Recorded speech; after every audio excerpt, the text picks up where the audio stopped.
Hello, puppies and kittens. Welcome to another episode of Blasphemers Bible with the usual crew. Anybody have any opening comments? Isaac, Um, you're blinking in and out of reality. Isaac, do you continue we to all? exist? I think we're all just wishing we could blink in and out of reality. Yeah. I remember. I think it was the last time we talked, or maybe the previous show. But somebody brought up spear. Reminded me of something I've wanted for like 40 years. So I went out and got this. Yes. All right. Wow. That's Yeah, pretty I've hot. got the pull for it, but I've got to do awful lot of sanding to. Yeah, Get that no, together. absolutely. Hey, you need to carve that bitch. You are gonna wear that eye patch. You're gonna get the spear, and you're gonna go full fucking Odin. Yes. And by the way, why she's talking about eye patch is because I went blind in one eye a few days ago, and I've had laser surgery for 2 days, and I still can't quite see correctly. Wait, what happened with your eye? What? Yeah. What the doctor finally told me was that the retina tore, but all I knew was that I was getting these weird streamers in my eye that I realized were not floating on top of my eye. I was actually looking inside my eye.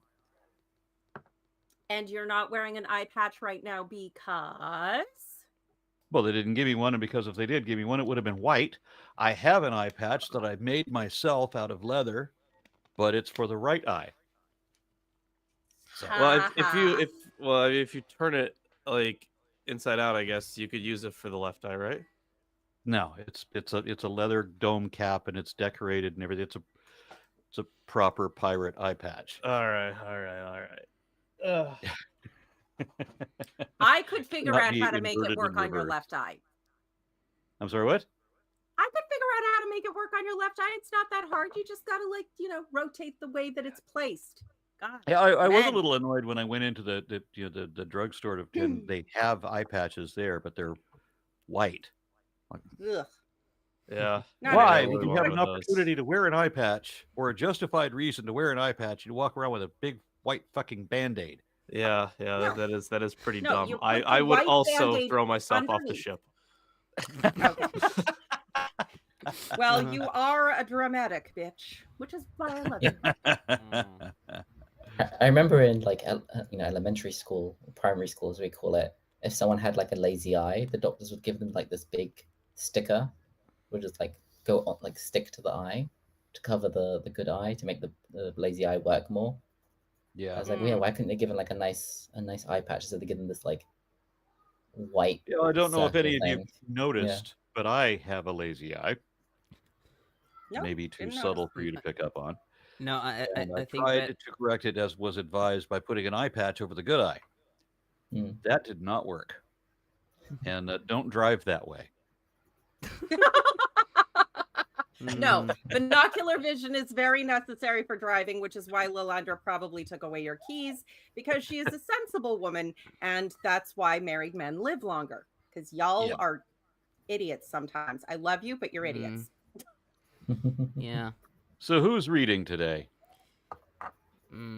I think Lawrence should. Me, I suppose I can read. I did learn how to do that a couple days ago, so I do want to flex my skills. You learned reading. Very good, Lawrence. Yeah, I know. I'm He's really all proud of of you. myself. Yeah. All right, so we're on chapter 16. Yes. All right. You can finish it. So. Oh, wow. Okay, I can finish a lot of things, I guess. All right. Yeah. You so, could. in the 17th year of Pekah, son of Remaliah, King Ahaz, son of Jotham of Judah, began to reign. Ahaz was 20 years old when he began to reign. He reigned 16 years in Jerusalem.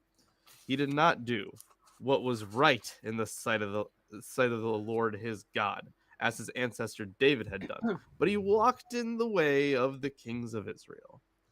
He even made his son pass through fire, according to the abominable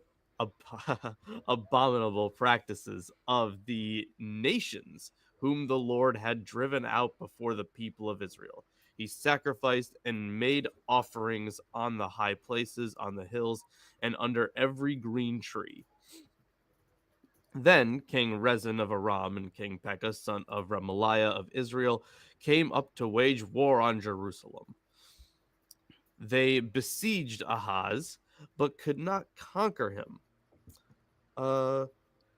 At that time, King Rezin of Aram recovered Elath for Edom and drove the Judeans from Elath, and the Edomites came to Elath, where they live to this day. Ahaz sent messengers to King Tiglath-Pileser of Assyria, saying, "I am your servant and your son. Come up and rescue me from the hand of the king of Aram and from the hand of the king of Israel, who are attacking me." Ahaz also took the silver and gold found in the house of the Lord and in the treasuries of the king's house and sent a present to the king of Assyria. The king of Assyria listened to him. The king of Assyria marched up against Damascus and he listened to him, and he marched up against Damascus and took it, carrying its people captive to Kir. Then he killed Rezin. When King Ahaz went to Damascus to meet King Tiglath-Pileser of Assyria, he saw the altar that was at Damascus.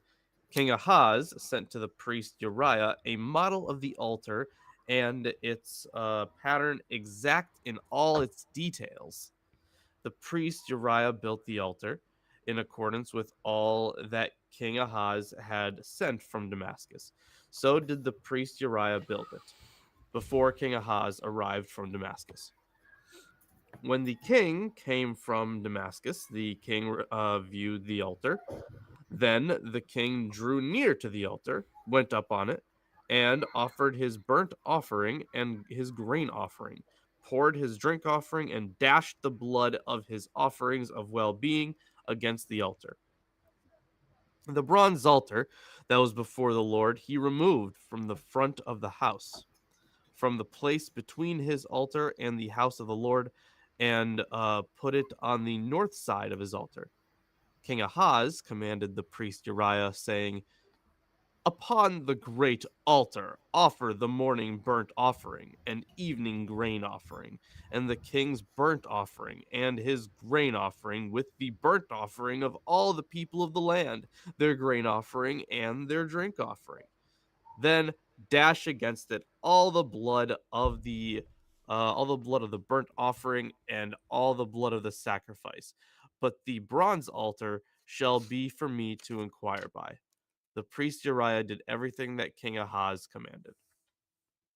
Then King Ahaz cut off the frames of the stands and removed the laver from them.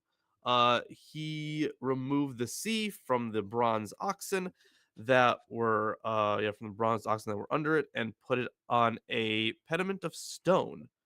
The covered portal for use on the Sabbath that had been built inside the palace and the outer entrance for the king he removed from the house of the Lord.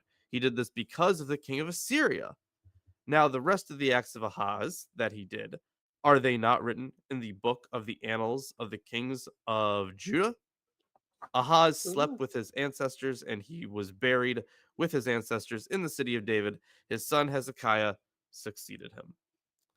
So, I mean, there's already so much to talk about. So Ahaz is supposed to be like, this prototype to Manasseh, because later on we get Manasseh, and then his sins are like, even put like above Jeroboam's, and this is kind of like the model for that. In fact, a lot of the same stuff kind of happens, right? And we find this through at least a couple sources in the Bible. Like with this one, right? He is giving what's the word? He's acting as a vassal state to Assyria, right? He's giving some gifts to Tiglath-Pileser to make sure he doesn't get attacked, which. Bribing him a bit to come to his aid. "Oh, please, I am your servant. here's lots of money, come save me. Yeah. Right, Yeah, right. Sure, Yeah. we'll help you as long as you give us half of your mineral rights. Yeah, essentially. Yeah, we strip mine your country, but we're an ally. Yeah, the crazy part here, there's a few interesting things, right? So the stuff that he's taking from out of the temple, or he's moving it, right?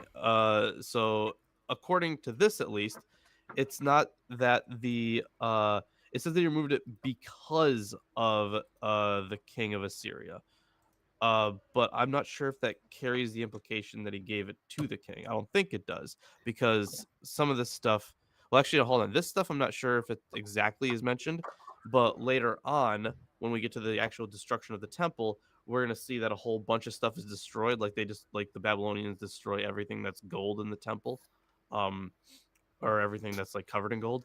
In Hezekiah's time, right? No. Which This is it's after this is, Hezekiah's time. the It's very end. prophesied Yeah.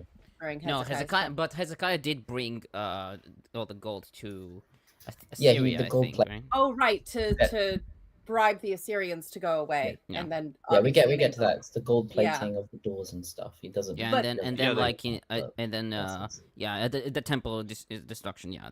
Yeah. Then the he's Babylonians. later. he's Yeah. still obviously taking valuable minerals from it. I mean, the bronze bowls that the big pool is on that they use for washing, ceremonial washing, it's they keep the bronze pool but they put it on stone instead, so we can send the implication think- being that yeah. they're taking the minerals. I Well, the thing is, the weird part to me is that if he's not giving this stuff, then he is implying some sort of religious change, right?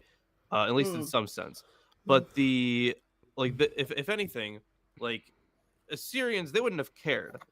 The Assyrians, when it comes to religion, them Yeah. just like basically every other polytheistic group back then, they readily identified like each other's gods with each other. Like the most famous case of this is obviously from like Alexander, right? Like whenever he would go to a new place and conquer it, he would say like, oh, you believe in the god of let's say you have this god of love, right? Oh, we also have a god of love. I bet they're just the same god but under a different name.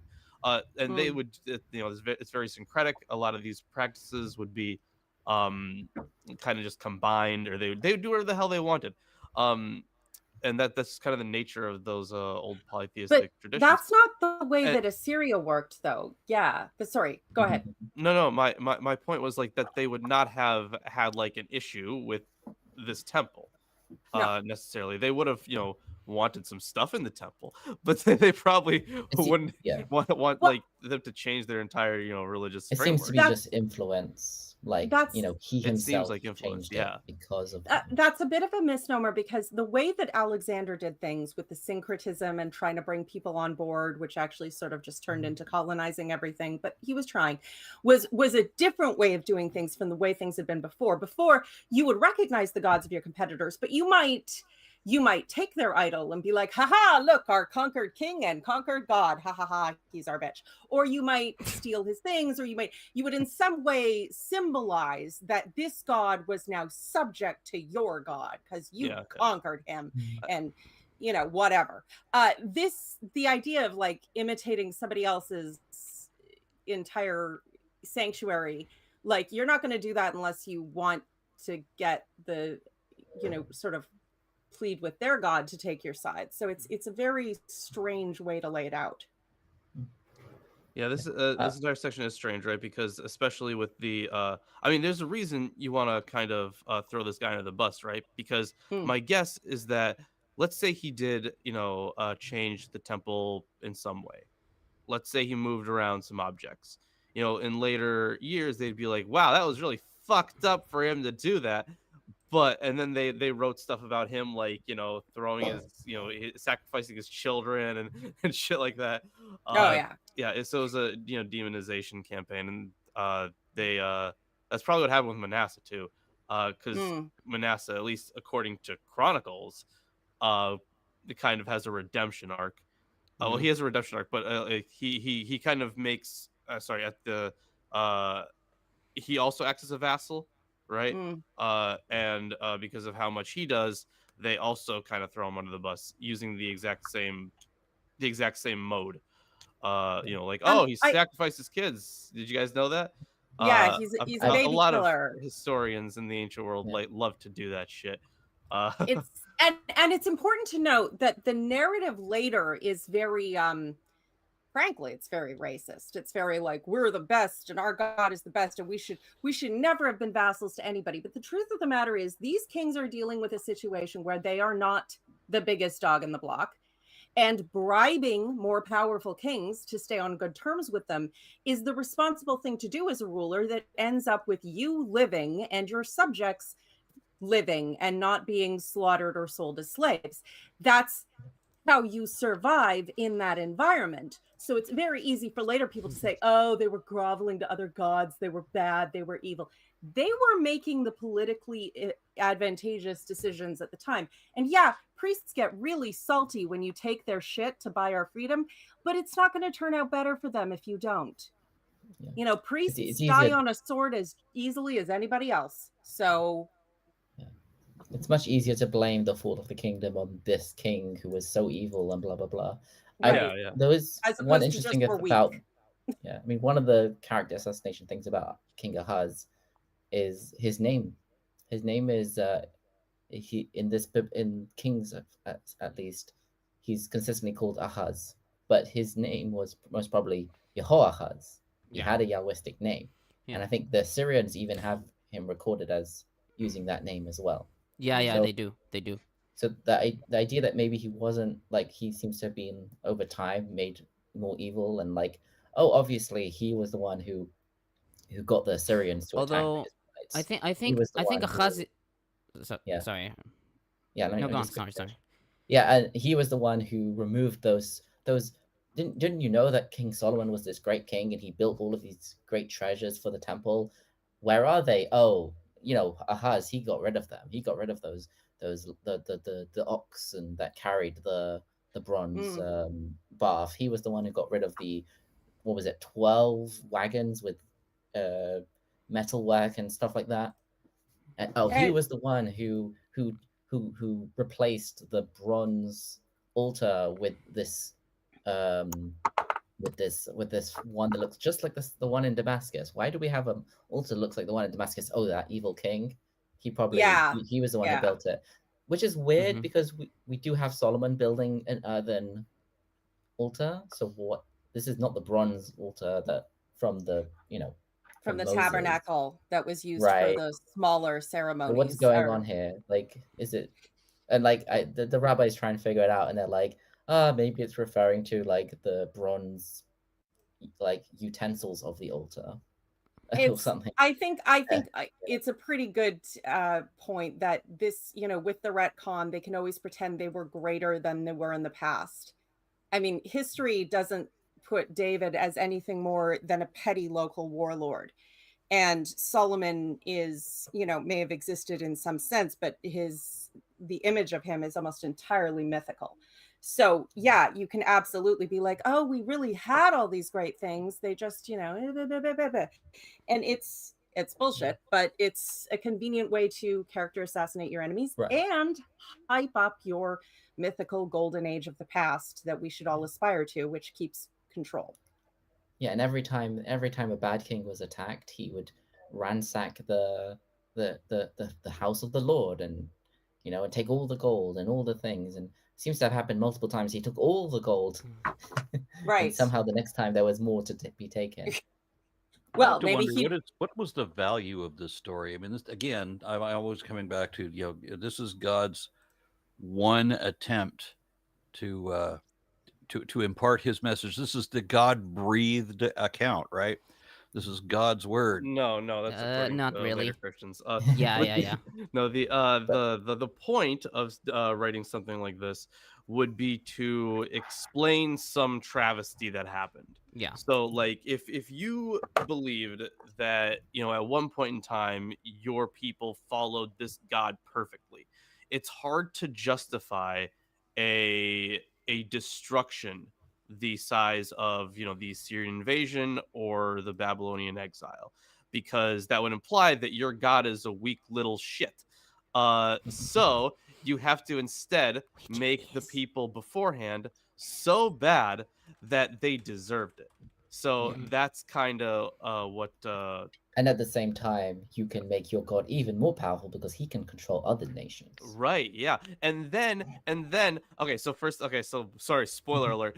So Babylon ends up destroying the place. They end up taking over for a while, and they are it is expressly written that they are sent as God's divine punishment. God explicitly sends the Babylonians to as And not just the his, Babylonians. not just a lot of people. that's true, but it gets way shittier for God. At least he becomes way shittier because then he punishes the Babylonians. It's like, dude, you just made them take over the place. They were your tools of destruction.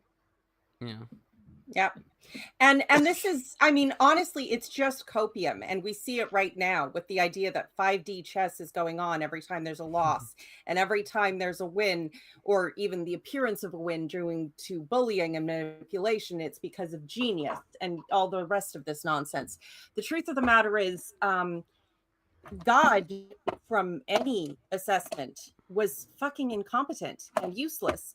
And his priests made him into this absolutely gigantic, all-encompassing thing to try and avoid the obvious logical conclusion of their theology, which was that he was a petty little bitch who lost every fight, very nearly. And so, and also there's the element of, as Isaac pointed out, why do we have this altar that looks just like the altar over here? Because Yahwist, especially the Yahweh alone cult, was not the original religion of Israel and Judah. It was not the OG. That's the retcon going in, being all like, oh, they were originally. No, they were not. They were polytheists. He was one of many gods. He was not special. But when you come in with the retcon after, trying to build up this whole myth of how we had this sacred special covenant, we were just so, you have to come in with for excuses for all the leftover remnants that you see everywhere of all these other gods that were actually there first. And yeah, we'll get that in the next chapter. It's remnant.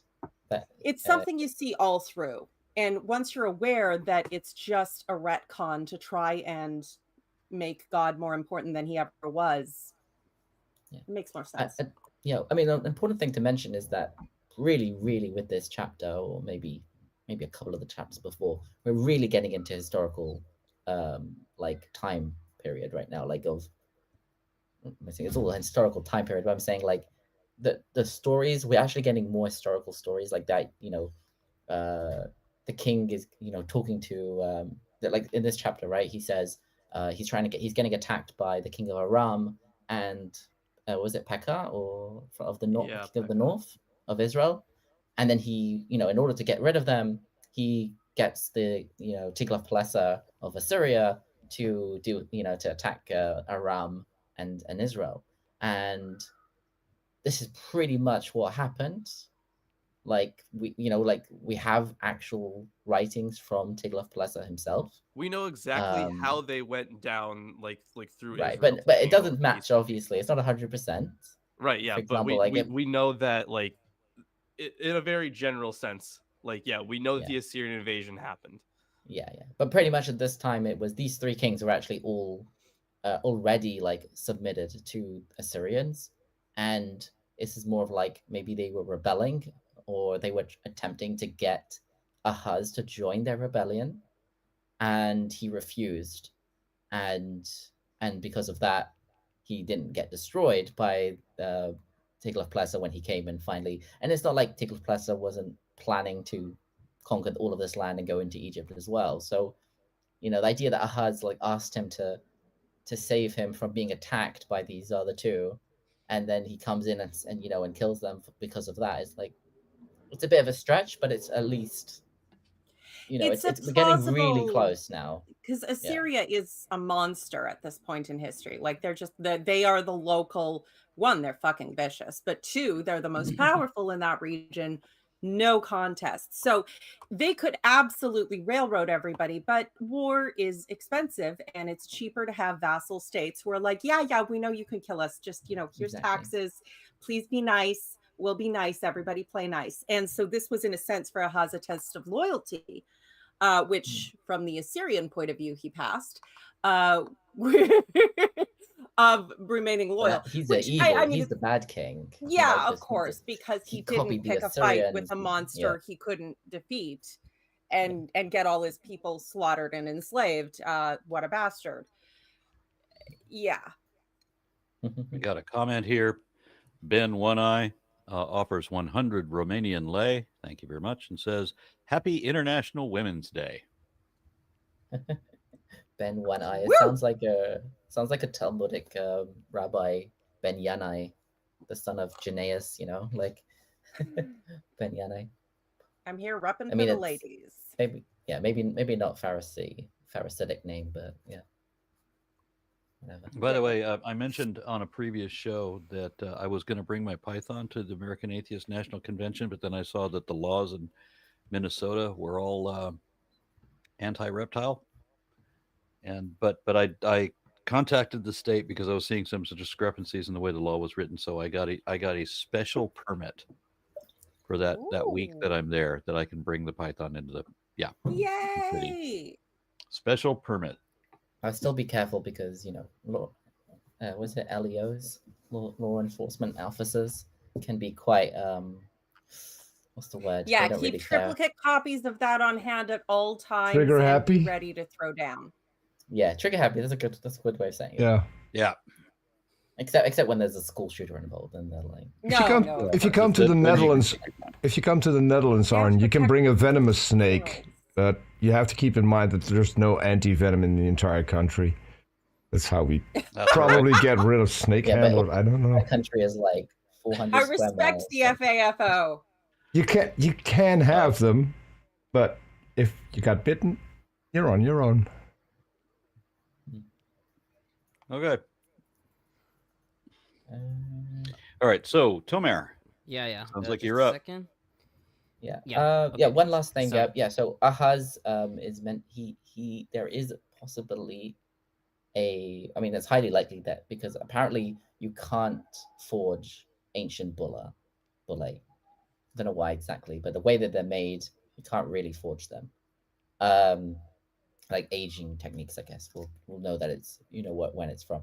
So there is an actual bulla that was most probably the personal signature of King Ahaz, and there might even be his fingerprint on it, which is pretty interesting. That's kind of cool, but it's not in a museum. It's like part of a private collection.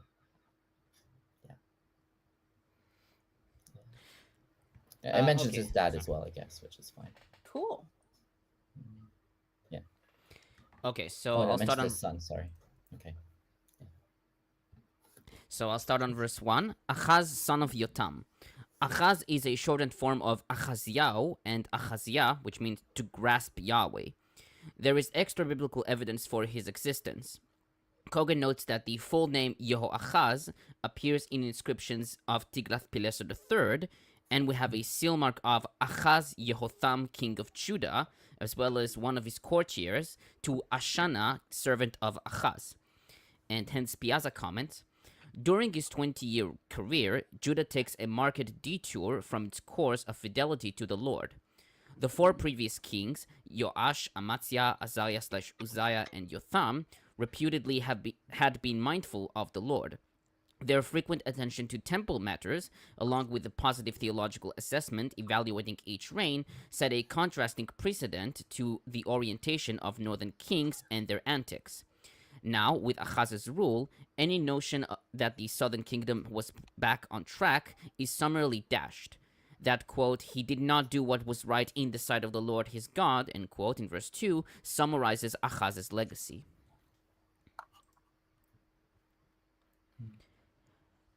On verse 2... I guess you could I guess you could argue that, he himself changed his name from Yehoahaz, or as you said, Ahaziah, to Ahaz, because his personal stuff writes it that way.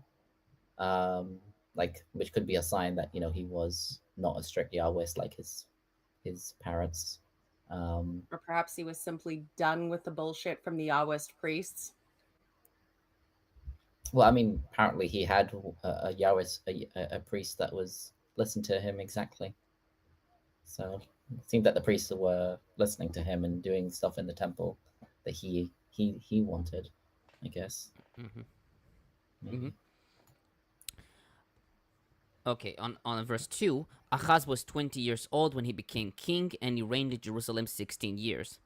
This figure is problematic, since according to 18:2 and 2 Chronicles 29:1, Hezekiah, his son, was 25 years old when he became king.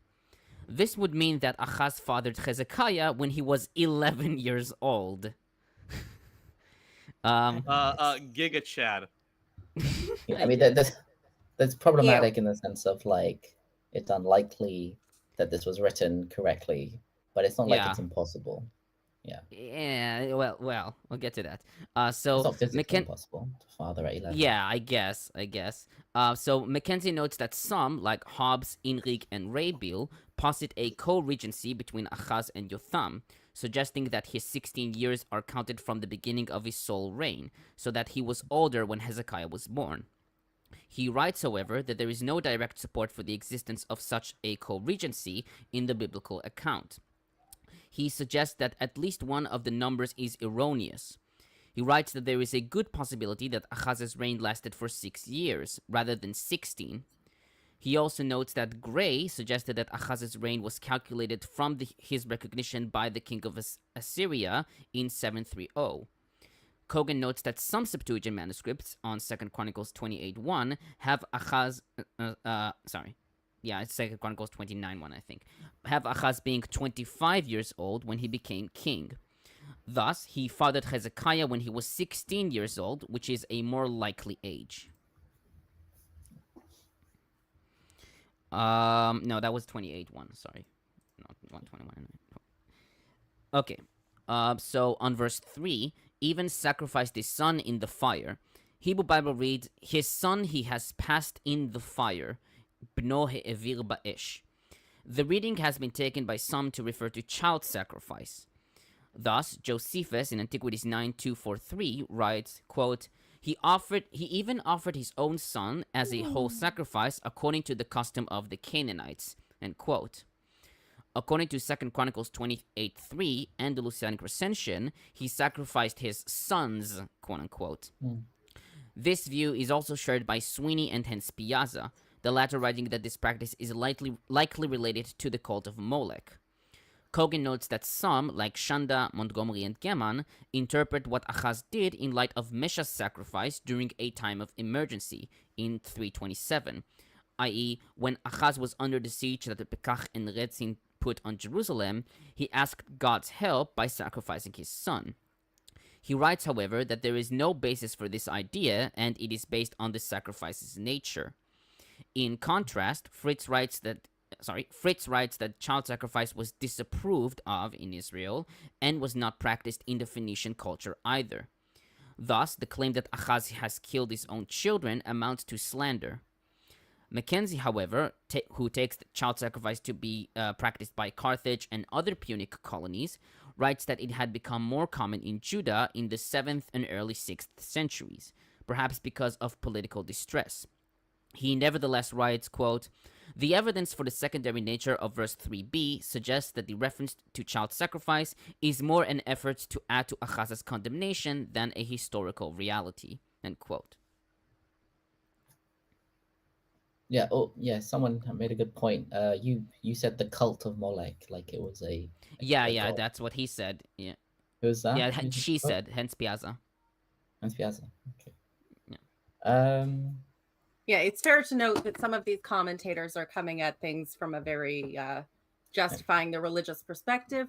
I wouldn't say that because Hens-Piazza is coming from a critical point of view, but I think it's just the view that Molech is a cult, is a god. Yeah. Student. It doesn't necessarily mean. Oh wait, we can just say like student of their time. Yes. Fair enough. They were critical for the time. which is fair. We all have to take those steps.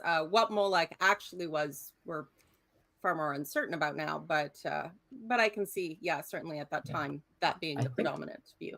I think there's like a story in the Talmud or something about how Hezekiah, the son of Ahaz, who becomes king after him, like his mother like saved him from the fire or something, and I can't remember though what it was.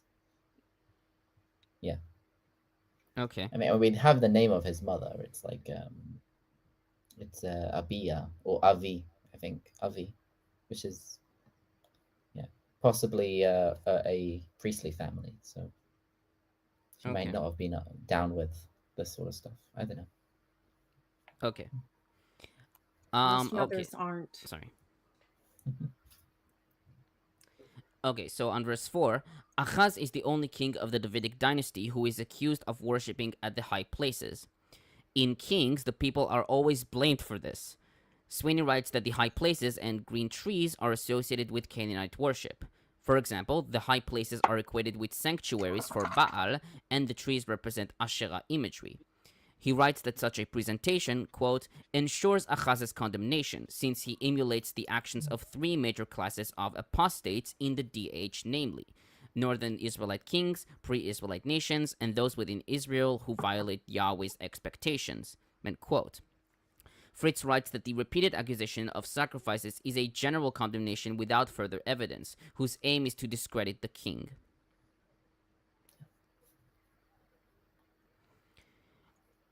On verse 5, Fritz writes that the events in verses 5, 7 through 9 are what the literature calls the Syro-Ephraimite War.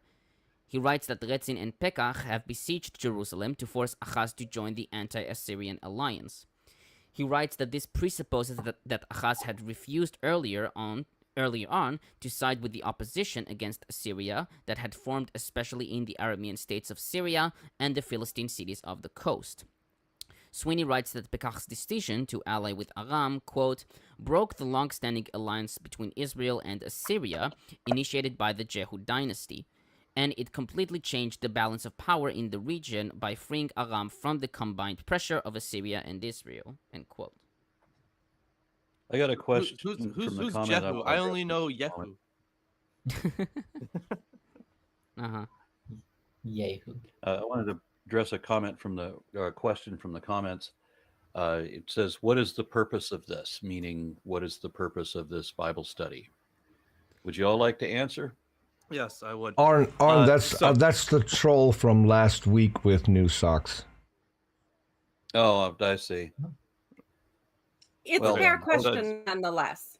Yeah, sure, I was going to give a fair answer. It's too bad it's going to be thrown before swine.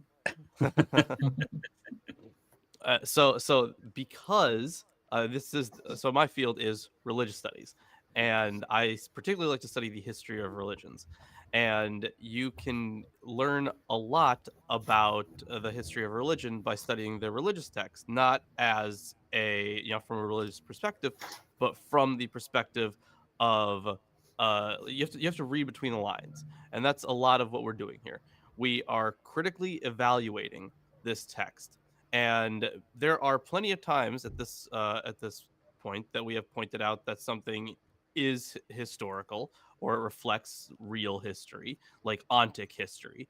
But we also have to acknowledge that back in the day, history and mythology were not separate, which means they were intertwined. You can check the Greeks, the Hittites, the Egyptians, the Babylonians, the Assyrians. Their histories are written much like this. They include their gods as part of history.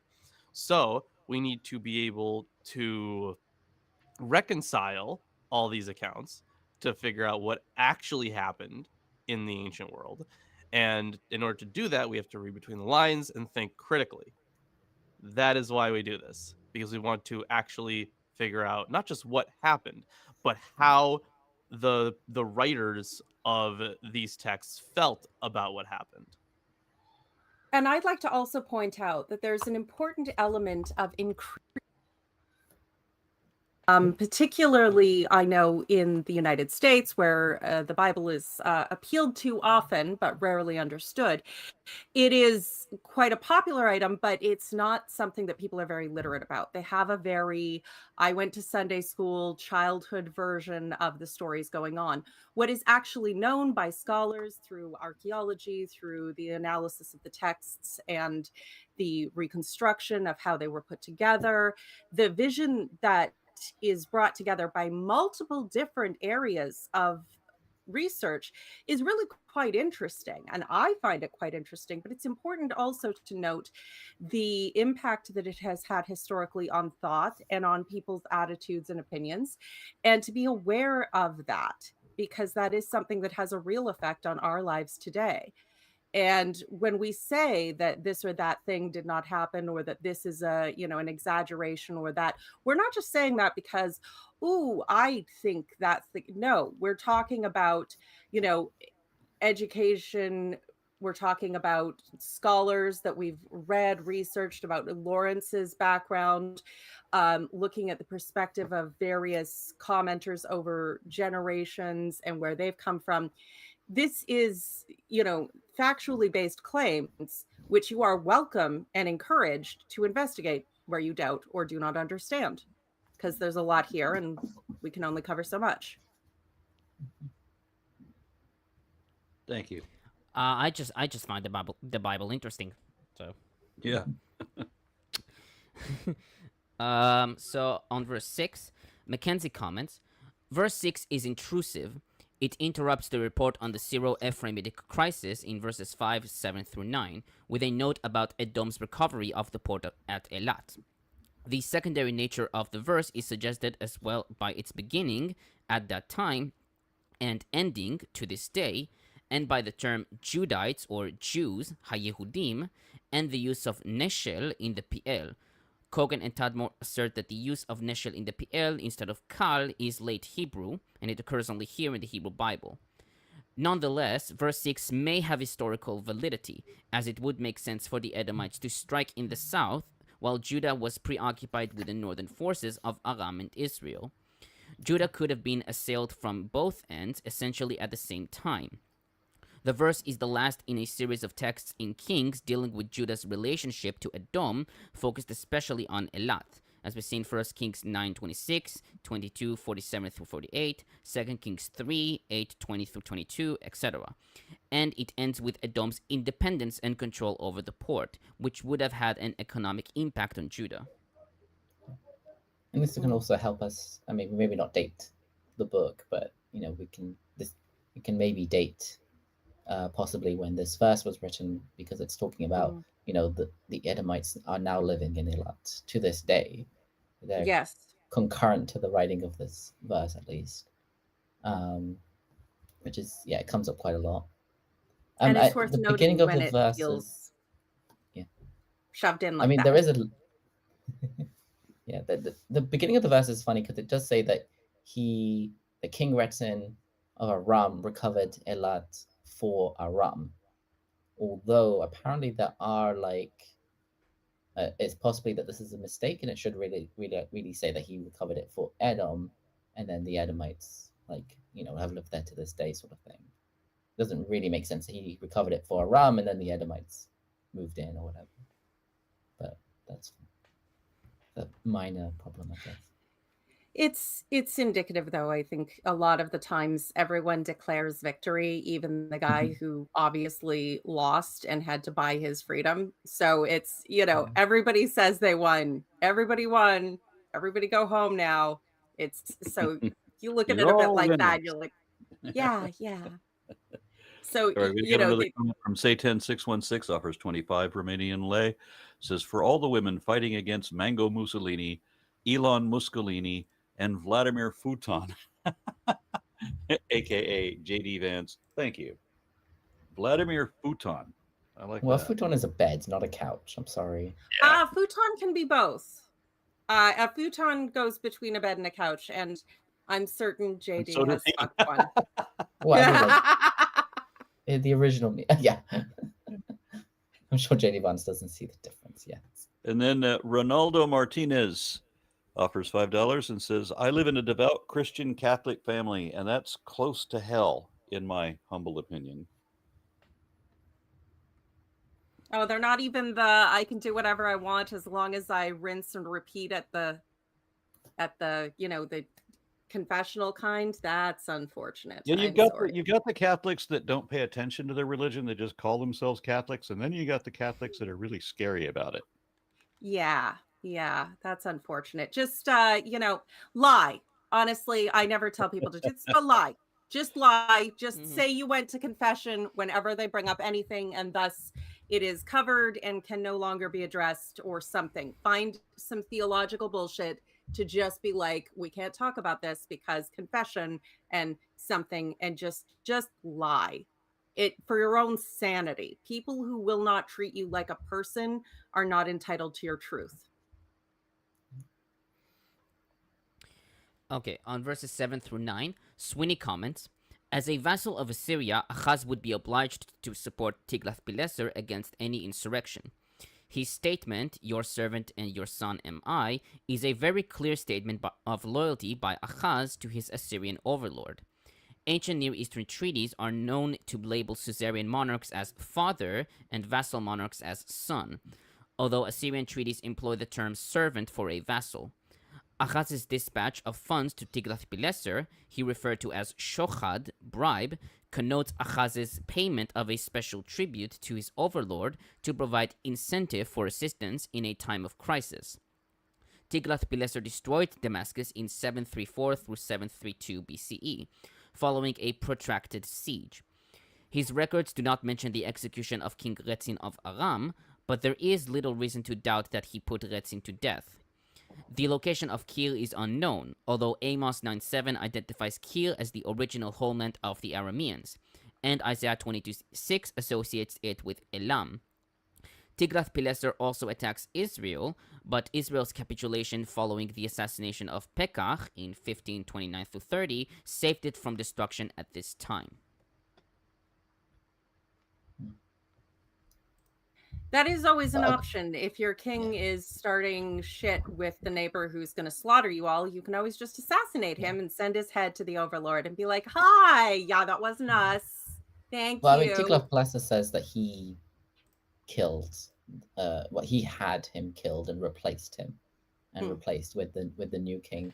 The Bible kind of implies that the new king just assassinated him. There doesn't have any context about the war that was going on because it's a previous chapter. It tastes a bit like everyone trying to claim credit here, which fair enough. I mean, you could absolutely have the guy being like, hey, go assassinate that guy and then I'll make you king. Okay, now I'm king. Haha, look at me. I earned it. Yeah, it's just the Bible kind of puts them in two different places. It's a bit weird. I think it was last chapter where we have it was more like a more overview where we have first it was Pekahiah, and then Pekah killed him, and then it says that the next king, what's his name, Hoshea, son of Elah, assassinated Pekah, and there's no context in last chapter about this sort of war that's going on with the Assyrians. No, there's not. And then this chapter kind of skips it, right? It just talks about that Retzin is killed, but then doesn't really mention the problems. It's just kind of assumed, well, because of the assassination thing, he would have left them alone or something like that. Yeah, it's kind of weird. It's just nobody tells the parts of the story that make them look bad. That's why you can piece together the truth from like 6 different accounts. Be like, that makes you look bad, so that's probably true because you didn't include it. And it's like, it's a fun game to play. I should note that in verse 10 about Damascus, so the Hebrew Bible has a reading Dumesek, which is an interesting reading. This reading for Damascus appears only here, actually. In several Hebrew manuscripts, the usual reading Damesek appears, with some indicating that Dumesek as Ketiv and Damesek is Kerei. Cogan notes that in the Second Temple period, the form Daramesek was known, as we see in 2 Chronicles 28-23, and it could be that Dumesek is a copyist error of Deramesek. That's funny. Yeah. On verse 11, Uriah the priest built an altar. Sweeney notes that earlier scholars argued that the Assyrians had imposed worship of Assyria on Judah, and the new altar was an Assyrian model that designed for such worship. He notes, however, that studies by McKay and Cogan demonstrate that the Assyrians did not impose their own religious worship on conquered nations. The role of the altar, he writes, is, quote, a symbol of Judah's subservience to Assyria in the aftermath of the defeat of the Syro-Ephraimitic coalition, end quote. Hens-Piazza, however, writes that the altar, quote, expressed Ahaz's status as son, quote unquote, and servant, quote unquote, to the Assyrian suzerain and the homage he now owes to the Assyrian gods. And as far as I know, this altar wasn't replaced, right? It's not like Ahaz was bad, he made this altar, and then, after his son took over and he was a good king, and he was a very good, he destroyed all the Asherah poles and the high place and blah. He didn't replace the altar, does he? There's no mention of it that I'm aware of. I don't think he does. Missed something. We'll keep an eye out It's almost for it as we read forward. It's almost like he upgraded the altar. He did it because of the Assyrians, but now that it's actually a nicer altar, like you can't replace. It's actually an upgrade, so keep it, sort of thing. I think it's another indication that this isn't really how things went down. That it's about the demonizing narrative, and it's about making him the icky, following the other gods guy. It doesn't. The reality doesn't matter here. It's just a smear campaign.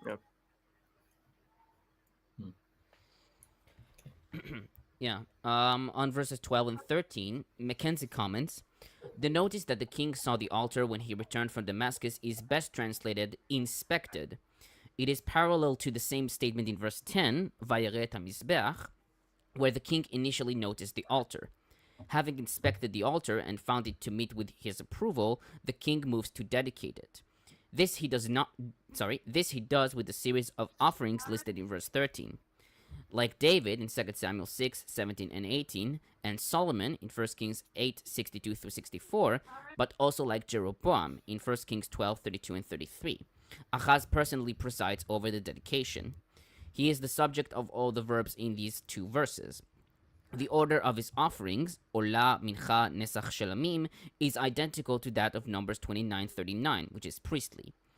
This points to a late date for verse 13, consistent with its nature as a post-DH addition. Priestly details about how to make these offerings are found in Leviticus 1 Mincha, 2 Olah, and 3 Shelamim, with instructions for the Nesach in Numbers 15. The Mincha here is distinguished as an offering on its own, a grain offering, rather than in a more general sense for any offering. This is also priestly terminology. The use of kater, kaf taf, I can't read, kuf taf resh in hif'il for offering sacrifices is typically p. While the sprinkling of blood on the altar was a common part of the peace offerings, in Hebrew shelamim, it may serve the additional function in this context of marking the consecration of the new altar.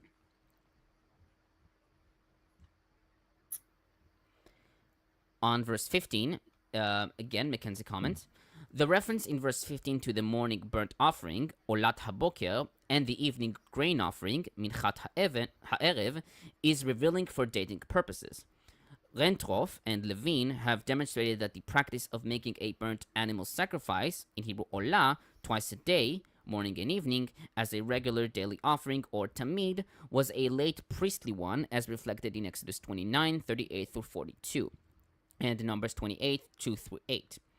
It does not follow, however, that the present passage must be pre-exilic, because Ahaz mandates only one burnt offering in the morning and a grain offering, mincha, in the evening.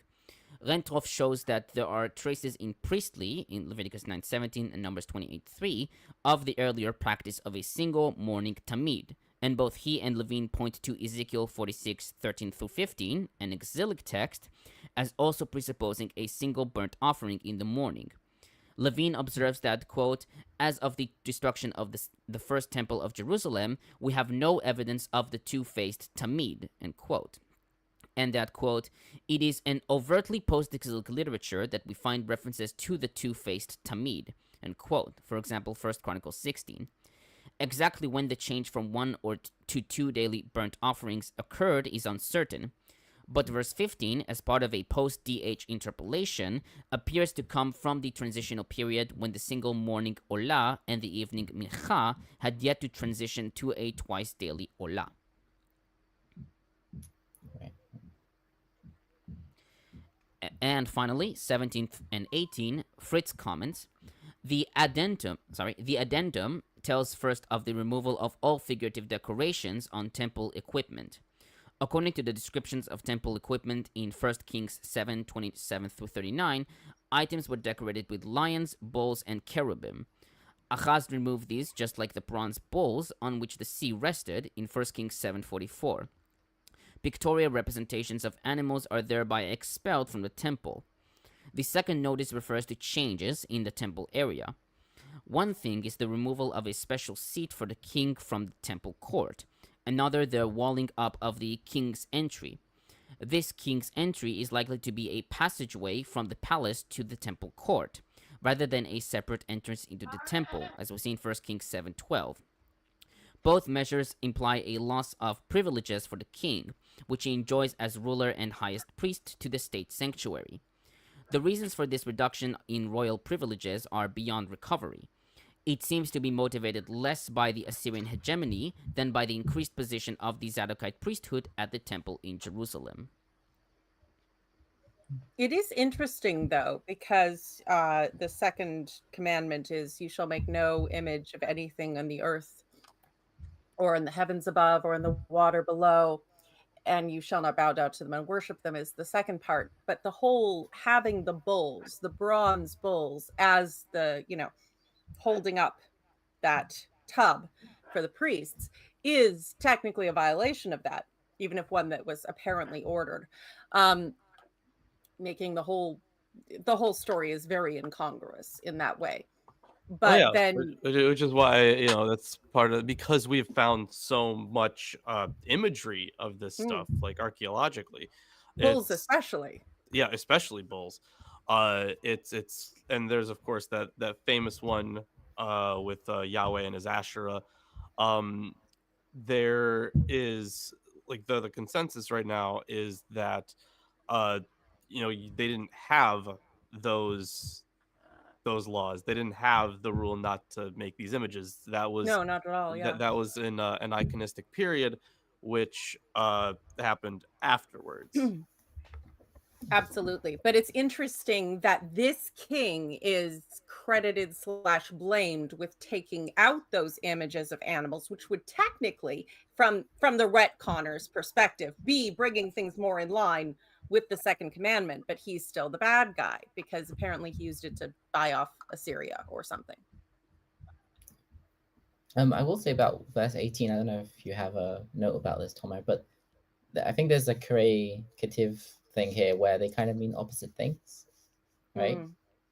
Where you have one version is like he removed this the king's passage, the Sabbath passage, and the king's outer entrance, but the other way of reading it is, and he extended this canopy, the Sabbath covering, and king's entrance. Do you have anything about that, Tomo? I think the JPS actually translates it as extending rather than where he also Vet Musach Banu, maybe. Well, Musach is there's also Musach. I mean, I think that's a hapax. Well, there's Musach and there's also Misach, no? Or Misach, Meyasech, yeah, but maybe. in the Ketiv. Yeah. Okay, yeah, maybe they don't mean that's opposites, an interesting. but... Yeah, that's an interesting word. Let me check this up. Literally, JPS has, he also extended to the house of God the Sabbath passage that had been built in the palace and the king's outer entrance. I mean, Steinsaltz has, he cut off the wait, what? Sorry, wrong pan. He also removed the Sabbath awning, blah, blah, blah. And he closed. Redirected. I guess. I think he's like translating that word as redirected. Yeah, it seems like the Septuagint has a different reading of this. Yeah. I don't know if I want to get to that though. That's fine. Or are we ready? Yeah, it could be just because it's like at the end of a list of things that he removed. You kind of make sense to mean that he removed this, but since it's also like refers to the king's entrance, you'd think maybe he actually added and did some like it would. I don't think it would be out of character for like even if from the writer's perspective of like, oh, let's make him look bad. I don't think it would be out of character to make the guy who looks bad to also be someone who does like building renovations.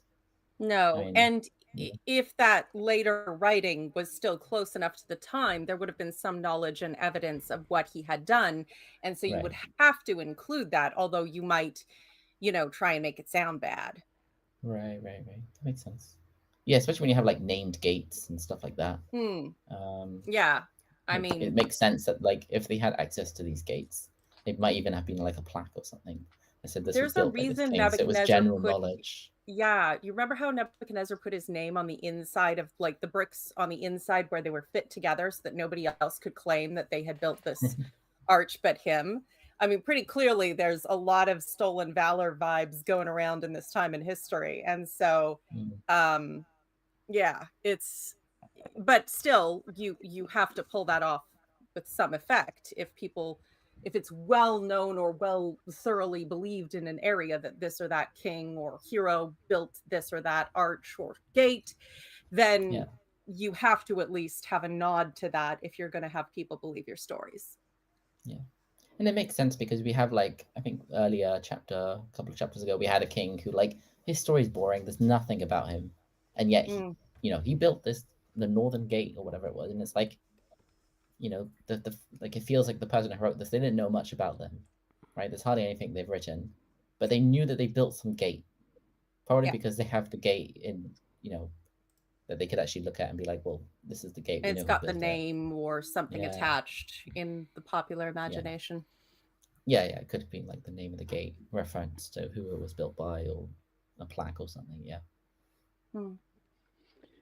Right. So I've got another comment here from Eric Wander, who says, was Ahaz buried with his fathers? Spoiler alert. In 2 Chronicles 28:27, he was buried in Jerusalem and not in a royal tomb. How do apologists solve this? Laughing out loud. Honestly, I don't really see this as that big of an issue. So in verse 20, Ahaz slept with his ancestors and was buried with his ancestors in the city of David. So like the one thing there is, buried with his ancestors in the city of David, right? So the city of David is still Jerusalem, so that would be the same. But then it also kind of says, like the royal, kind of like the royal part of the city almost. Yeah, and then the in verse 27 in 2 Chronicles, they did not. So he did bury him in the city in Jerusalem, but they did not bring him into the tombs of the kings of Israel. So I think Ahaz, this would be from the kings of Judah, right? Wait, why would? Ahaz was of Judah, so he wasn't listed with the kings of Israel. I'm not sure why. Why would they even say that the tombs of Israel would be in Samaria, right? Not in Jerusalem. Ideally, something around there, yeah. Unless it's referring, maybe they're called the tombs of Israel, like because it's like maybe later, like if they would refer to Israel as a whole thing. Yeah. That's interesting. So I wouldn't necessarily say this is like a contradiction, though. Yeah, I mean, once we'll get to means dead. I would say the phrase like late your fathers kind of implies that he's literally in the family tomb, because like the style of burial would have been very much like an underground sort of chamber with like shelves and stuff where you put the bones and then maybe like put them in an ossuary. Once they've like once it's just bones and stuff, you just like put it in a box with all the others. So it feels like it would mean that he was inside like something to do with the family, like an actual burial place. And then his Chronicle says that he wasn't buried in that. It seems to be a contradiction, but I guess it isn't obvious that it's. I mean, once we'll get to 2 Chronicles, then we'll discuss it. Oh yeah. Are we ready to move on to the next chapter? Yes. And read up to 23. Up to 20, not including 23. Including 23. Including 23? Including 23, yes. Okay. In the 12th year of King Ahaz of Judah, Hosea, son of Elah, began to reign in Samaria over Israel. He reigned 9 years. He did what was evil in the sight of the Lord. Yet, not like the kings of Israel who were before him. He did worse evil. He was eviler. King Shalmaneser Yes. of Assyria came up against him. Hoshea became his vassal and paid him tribute. But the king of Assyria found treachery in Hosea. Hoshea, for he had sent messengers to King So of Egypt and offered no tribute to the king of Assyria, as he had done year by year. Therefore, the king of Assyria confined him and imprisoned him. Somebody forgot to kiss my ring. Then the king of Assyria invaded all the land and came to Samaria. For 3 years he besieged it. In the 9th year of Hoshea, the king of Assyria captured Samaria.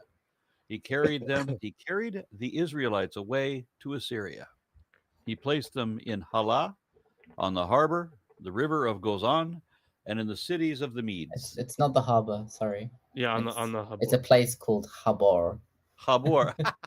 Yeah, or Habor, yeah. I'm sorry. It's just, yeah, it looks like the English word harbor, yeah. I don't know what Language. my brain At least did. Americans spell it. Yeah. We would spell it Okay. with it. This occurred because the people of Israel had sinned against the Lord their God, who had brought them up out of the land of Egypt, from under the hand of Pharaoh, king of Egypt. They had worshipped other gods and walked in the customs of nations whom the Lord had driven out before the people of Israel, and in the custom of the kings that Israel has introduced. The people of Israel did things that were not right against the Lord their God. They built for themselves high places at all their towns, from watchtower to fortified city. They set up for themselves pillars and sacred poles. Donna! Does On a dildo every count as high a sacred hill. pole? On Yes. every high hill and under every green tree. There they made offerings on all the high places, as the nations did, whom the Lord had carried away before them. They did wicked things. Oh, yes. Provoking the Lord to anger. They served idols, of which the Lord had said to them, "You shall not do this." Yeah, watch me. Yet the Lord warned Israel and Judah by every prophet and every seer, saying, "Turn from your evil ways and keep my commandments and my statutes in accordance with the law that I commanded your ancestors and that I sent to you by my servants and prophets." They would not listen, but were stubborn as their ancestors had been, who did not believe in the Lord their God. They despised his statutes and his covenants that he had made with their ancestors and the warnings that he had given them. They went after false idols and became false. They followed the nations that were around them, concerning whom the Lord had commanded them that they should not do as they did. They rejected all the commandments of the Lord their God and made for themselves cast images of 2 calves. They made a sacred pole, worshipped all the host of heaven, and served Baal. They made their sons and their daughters pass through fire, used divination and augury, and sold themselves to do evil in the sight of the Lord, provoking him to anger. Therefore, the Lord was very angry with Israel and removed them out of his sight, which is tough to do when you're God and you see everything. None was left but the tribe of Judah alone. Judah also did not keep the commandments of the Lord their God, but walked in the customs that Israel had introduced. The Lord rejected all the descendants of Israel.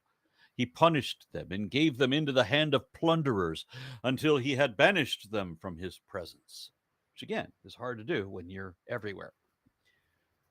When he had torn Israel from the house of David, they made Jeroboam, son of Nebat, king. Jeroboam drove Israel from following the Lord and made them commit great sin. The people of Israel continued in all the sins that Jeroboam committed. They did not depart from them until the Lord removed Israel out of his sight, as he had foretold through all his servants, the prophets. So Israel was exiled from their own land to Assyria until this day. Yeah, until this day, there's another. This is literally That like the point is of this useful. book. Yeah, You know, true. Yeah, it's exactly literally the point. It's a perfect dating method. But there's also this dynamic. Like, it feels very much like a husband who financially abuses his wife, doesn't let her control anything, doesn't let her see with the money, insists that he's the best manager and just the smartest ever. And then one day their car gets repossessed and she's like, why didn't you take care of this? And he's like, it's because you spent too much on groceries last week. Like, it just very much has that nothing is my responsibility, it's all your fault, especially if I didn't let you have any power over it vibe. It's gross. God is gross. So I want to quickly point out. So in verse 4, verse 4, we hear about King So of Egypt. There was no King So of Egypt. Yeah, I mean he's identified with Osarkon the Fourth, who is dated to the right time, 730 to 716 BCE. Yeah, so it might have been like a misremembering of the name or like some. Yeah. It seems to be like an abbreviation. Osarkon. Yeah, that's totally possible. It's not like the Assyrians and Arameans that have like Semitic languages, and their writing system would have been understandable, familiar to the Hebrew scribes. Even though Egypt was right there, I don't think they would have had as good a grasp of the language. So it makes a bit of sense that the names are more different. Yeah, I'm noticing some confusion in the chat as to what the significance of the poles are. Oh, That's the yeah, so Asherahs. they're Asherah poles. Yeah. But so did they they'd get be them like from Bad sacred Dragon? trees, sacred poles. Yeah. So So Asherah poles means that you're worshiping God's ex-wife. Yeah. Well, So I don't know exactly if had has an interesting history, right? So initially would have been like the consort of other deities until Yahweh became the big boy in town. So then like later on you would say, well, like actually Yahweh's fucking, not these other gods. These other gods don't fuck. Yahweh fucks. So that's essentially the idea behind that. But the Asherah poles would have been a very common thing in this region, and as I'm sure you have noticed, there's other stuff that is pretty common to the region that would have been a grave sin to the Yahweh alone movement. So everything's like, a sin to these assholes. It is. Basically, yeah. So like Miserable. verse 16, right? It tells you about the image of the two calves, the sacred poles. They worship the host of heaven.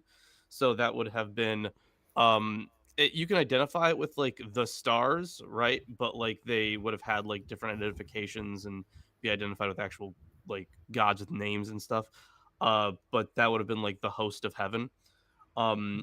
And then they say other things like he made their sons and daughters pass through the fire, used divination. So again, we have this as Isaac pointed out, that it's the whole point of the chapter is in like verse 21 through 23, or the whole point of the book, really. It's demonizing Israel and Jeroboam specifically. 21. Really, yeah, verses 21 through. I would 23. say the whole. I was thinking like the whole bit that starts at blah blah blah. Is it verse 5. No, verse 7. This happened because. Oh, sure. Okay, and I got so you. on, Yeah. right? That whole yeah. spiel about, this that you sinned and this is why this all happened. Yeah. And this although I think you it's have to more. remember, Yahweh started as a war god, so he's just failing at his job, like epically. But the thing is, they're making it sound good, right? Because he's like, well, he actually wanted this to happen. It's very cope. So the reason why I mentioned 21 through 23 is because it specifically links all this stuff to Jeroboam. And you can kind of see, we've seen like all those hints before, right? They would always call back to like, oh, and they followed in the sins of Jeroboam. They did not stray away from them. So it's demonizing that like anything that isn't Yahweh alone. Now at this time, there is the note that yet the Lord warned Israel and Judah in verse 13 by every prophet and every seer. So around this time period, around the time of the Assyrian invasion, this would have been the nexus of the Yahweh alone movement. This is where we get the prophets like Hosea and Amos. Not Isaiah. Well, no, Isaiah's a little bit later, but A little bit later. Hosea and Amos would have been like the two early ones in this specific period.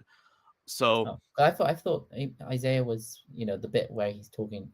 Doesn't he like have a meeting with Ahaz, with the king Ahaz, and he prophesies the birth of Hezekiah, most probably Hezekiah.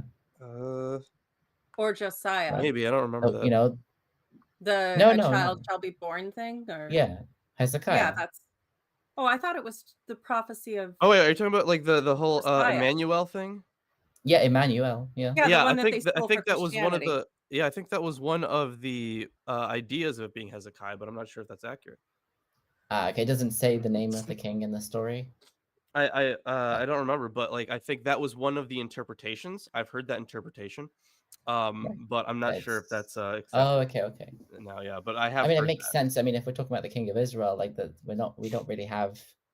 It can't be that late, can it? Right? Yeah, I mean, I think this was probably closer to the period of Josiah. At least sorry, first this is Isaiah. The king of Judah, not the king of Israel. Sorry. Yeah, but first Isaiah, at least I would say, would have been like honestly anywhere between Hezekiah and Josiah, anywhere in there. It is hard to date that specifically in that case. So the where was I? Right, this would have been like the nexus for the Yahweh alone movement. This is the time period in which I think that the Moses story would have arisen. This would have been like the time for like a national hero. So like someone giving you the correct rules to follow, condemning you for not following the rules, and saving you from bondage. Although the portrayal here of the Assyrian invasion, now they kind of make it seem like they carried them off, made them captive, right? So I guess you could say they were captive, but saying that they were carried off is not strictly true. It's not like during the Babylonian exile where they were strictly like pushed away like to the furthest regions, kind of keep everybody at bay. They couldn't work together because they were all it was during it was the diaspora. It's the idea that the Assyrians practiced repopulation, where they would move conquered peoples around. The Israelites, they moved somewhere like I'm northern sure Assyria, they would have Iran. taken There were still plenty. least. There were still plenty of Israelites in Israel. They did not right. I'm saying banish everybody. There's also.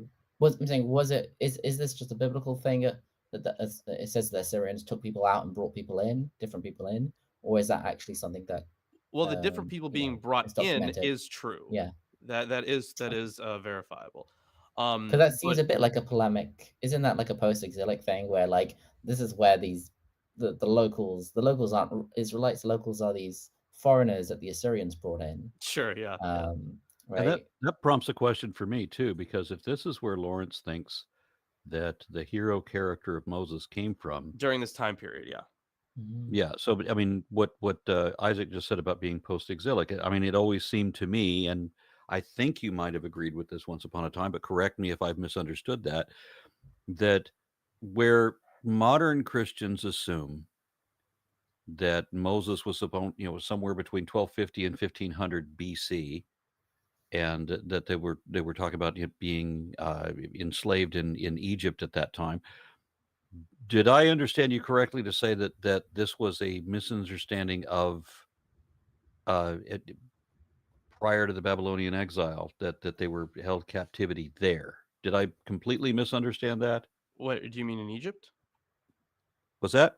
Well, I mean, the Exodus talks about Egypt, but we know that the whole Egyptian thing didn't happen. Certainly not in the time that you're talking about.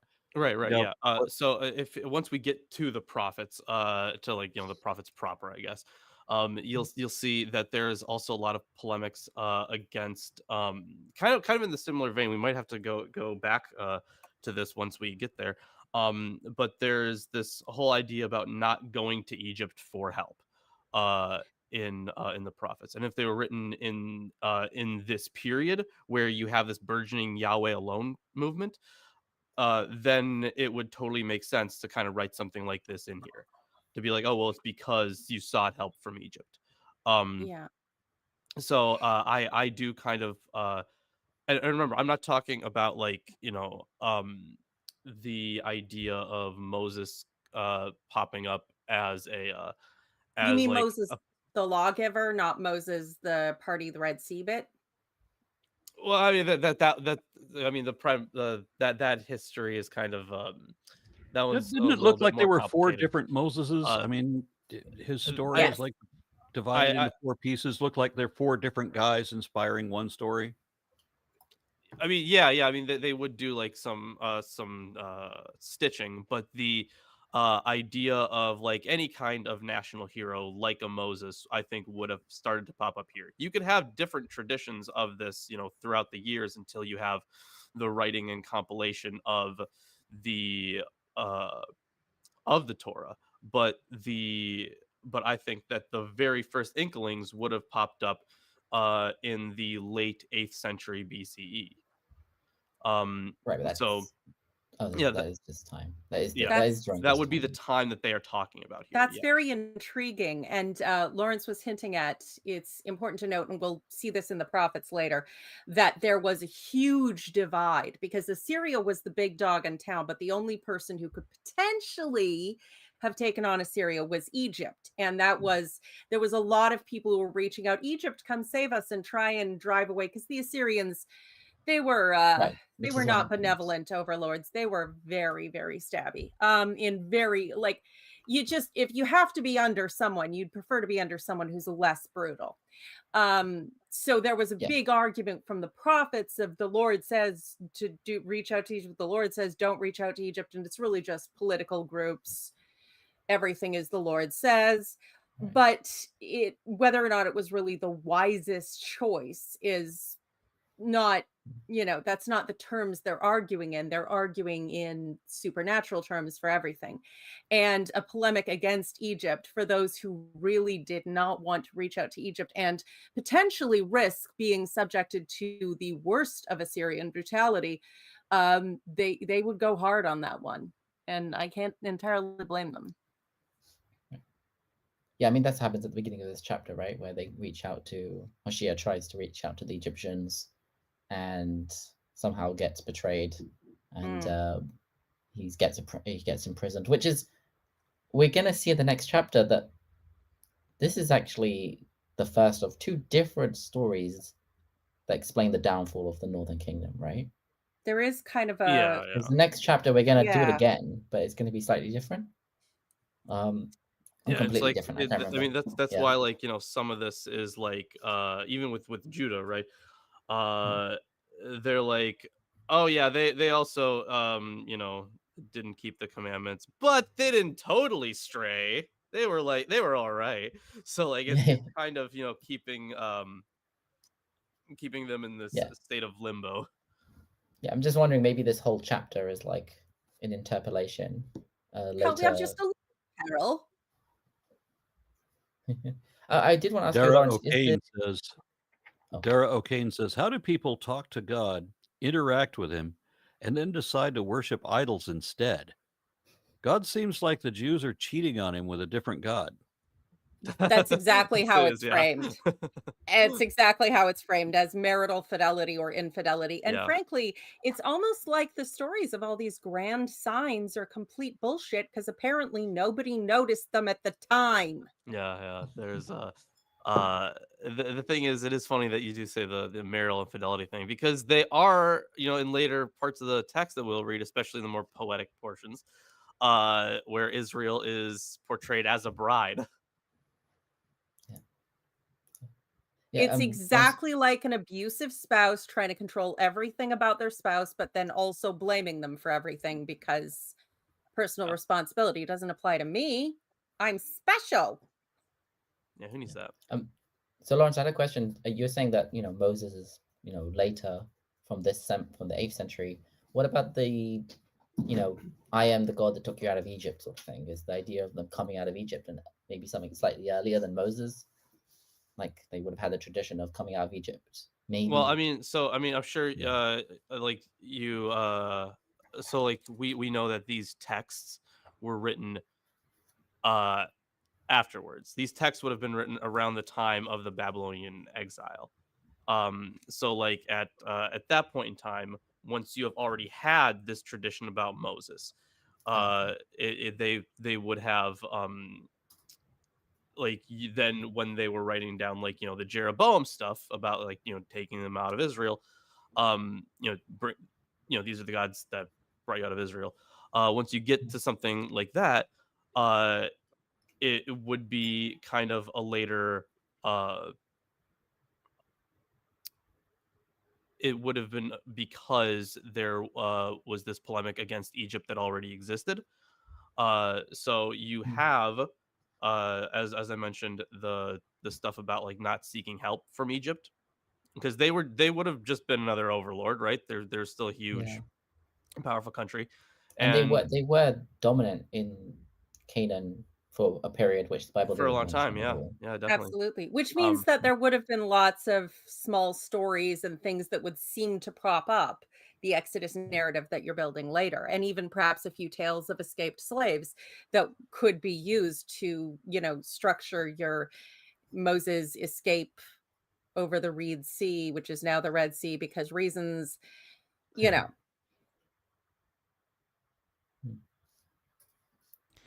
Okay, so I'll start the commentary on verse 1. Several commentators note some difficulty regarding the chronology of Hoshea's reign.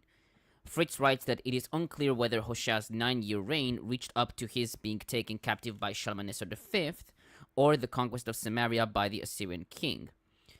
Also should note that I've added Lisa M. Raybill to the commentary now because McKenzie's not there anymore. So Raybill writes that the synchronization to the 12th year of Ahaz would begin Hoshea's reign in 720 BCE, though this is at odds with the synchronization at 1 Kings 1530 and with the historical data. The last northern king would come to the throne after the kingdom fell. She notes Theo's opinion that DH misunderstood the dual dating of Pekach's reign, and thus continued the 12-year miscalculation in the dates provided in 2 Kings 17 and 18. She writes that this, quote, provides a solution that accounts for the historical information and requires no alteration of the Masoretic text, end quote. Thus, Hoshea reigned from 732 through 723, though others like Cogan and McKenzie suggest 732 through 724. Yeah, I mean, Rashi has a long chapter on all of quite a few of these later kings and how the numbers don't match. He's trying to explain it. Sometimes he just says I can't explain it, but yeah, this one he has a whole long chapter of maybe this, maybe that. Yeah. Yeah. On verse 2. This is not the usual formula given to the other kings of Israel. Quote, he did not depart from the sins of Jeroboam son of Nebat, end quote. Chazal, in Talmud Gittin 68a, wrote that Hoshea removed the blockades that Jeroboam built on the road to Jerusalem to prevent the people from going to it. Several commentators take this as, quote, a gesture to honor his later opposition to Assyrian hegemony, end quote, according to Fritz, or to indicate that he did his best, quote, to court an alliance with Egypt's pharaoh in order to cast off subjugation and free the nation of this economic burden, end quote, according to Hens-Piazza. Bob Becking in EBR Online Hoshea writes that this mild assessment by DH needs to be connected with the fact that during Hoshea's reign, the illicit altars in Dan and Bethel were no longer within the Israelite territory, and that Hoshea's anti-Assyrian politics met the ideological position of the Deuteronomists. Regardless, Josephus in Antiquities 9258 wrote that Hoshea was vile and a neglecter of God.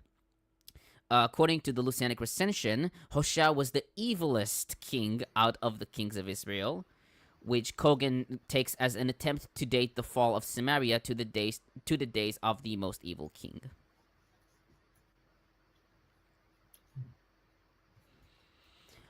On verse 3, Shalmaneser. This is Shalmaneser V, who ruled from 727 or 726 through 722. He was the son and successor of Tiglath-Pileser III. Sweeney writes that Shalmaneser's brief reign leaves few records concerning his activities. He writes that the reference to him going up against Hoshea likely refers to the initial forays by the Assyrian monarch throughout the Western Empire to demonstrate his power and secure his hold over the kingdoms that had formerly submitted to Tiglath-Pileser. And Rabiel comments, quote, the extra-biblical historical record, while not wholly clear, provides a viable context for the biblical account.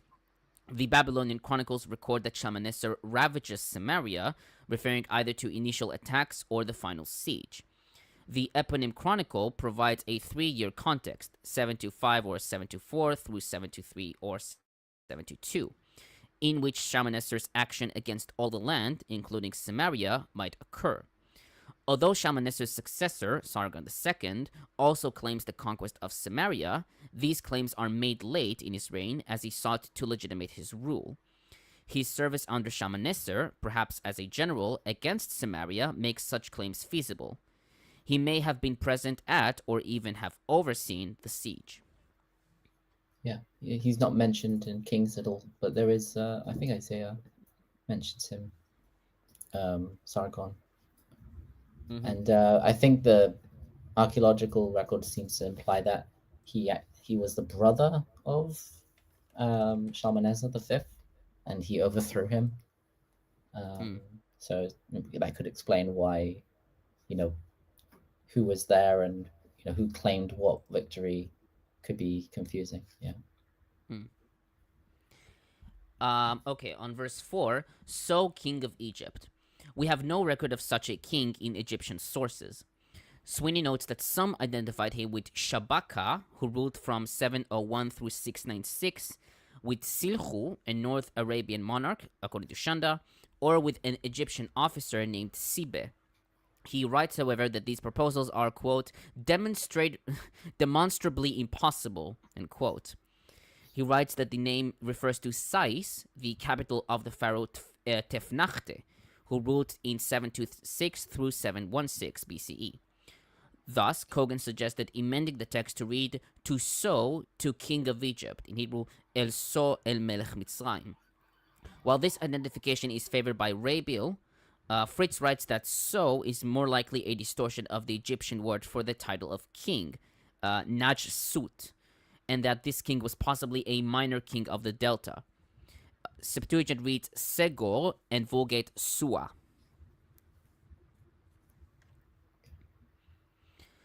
On verse 6, in the 9th year of Hoshea, the king of Assyria captured Samaria and deported the Israelites to Assyria.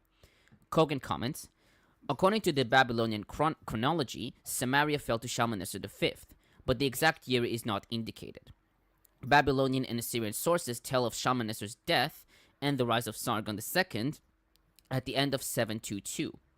Sargon was not the direct heir, and throughout the empire, including in Israel, rebellions rose against him. Only in 720 or 719 did Sargon complete his wars in Babylon and Elam, and he reached the west to return Assyria's subjugation to the area. In a widespread campaign, he overtook the rebels in different centers, including Samaria, and founded an Assyrian district on Mount Ephraim, with its capital Samaria. The verse speaks of two Assyrian kings, Shalmaneser, who conquered the city, and Sargon, who exiled its people. In any case, we shouldn't learn from the verse's general statement that all the Sumerians were exiled. The Assyrian policy was not to remove native people from the occupation zones.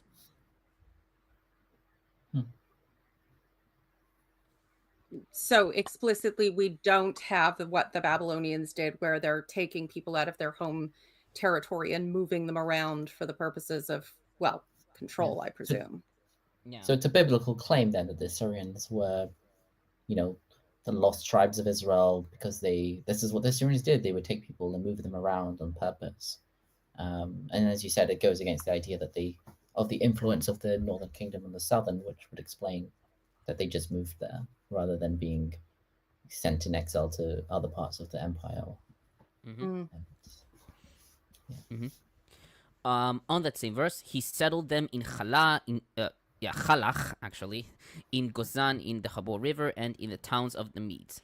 Fritz comments, after the takeover, the population is deported.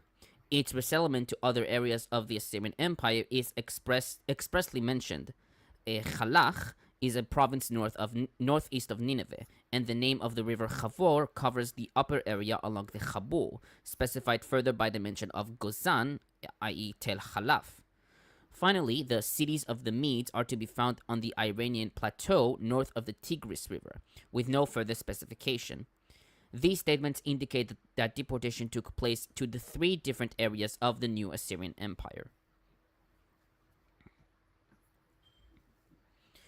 On 7 through 23, Sweeney comments, verses 7 through 23 constitute a lengthy DH sermon on the causes of Israel's exile. The language and emphasis on covenant, Yahweh's Torah, laws and statutes, and so on. Worship of foreign gods, the apostasy of Jeroboam, and so forth are all characteristically Deuteronomistic. Although some interpreters argue that emphasis on the legal aspects of covenant is a mark of post-exilic composition or redaction, such a view is informed by Wellhousenian polemics that viewed law, cultic, and priestly concerns as a degenerative aspect of Israelite religion. Such contentions fly in the face of evidence that Israelite religion, like that of its neighbors in the Syro-Canaanite region, was based around temples, priesthoods, and cultic observance. The use of law codes as a basis for social conduct appears as early as the late 3rd millennium, which long predates Israel's existence. Indeed, as the Hebrew word Torah, frequently mistranslated as law, in accordance with Pauline polemics against Judaism, actually means instruction, and thereby represents the fundamental duty of Israelite priests to instruct, quote-unquote, the people in Yahweh's instruction. That is, Yahweh's expectations for Israel's conduct, as we see in Leviticus 10, 10 and 11, Deuteronomy 33, 8 through 10, and Ezekiel 44, 23 through 24.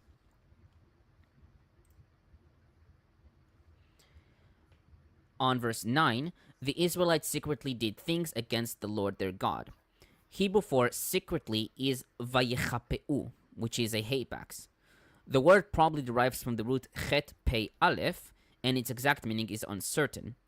Septuagint reads, as many as clothed themselves with words, Vulgate offended, Targum said, Peshitta spoke wrongly.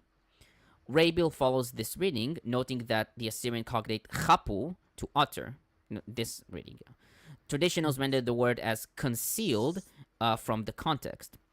Cogan writes that from the context, the words indicate that Israel attributed to the Torah of Yahweh manners which were foreign to it and were not pleasing for Yahweh. A similar thought is hinted in Jeremiah's words, which reject child sacrifice to Yahweh in Jeremiah 19:5. Other modern commentators render secretly and halot to ascribe or impute.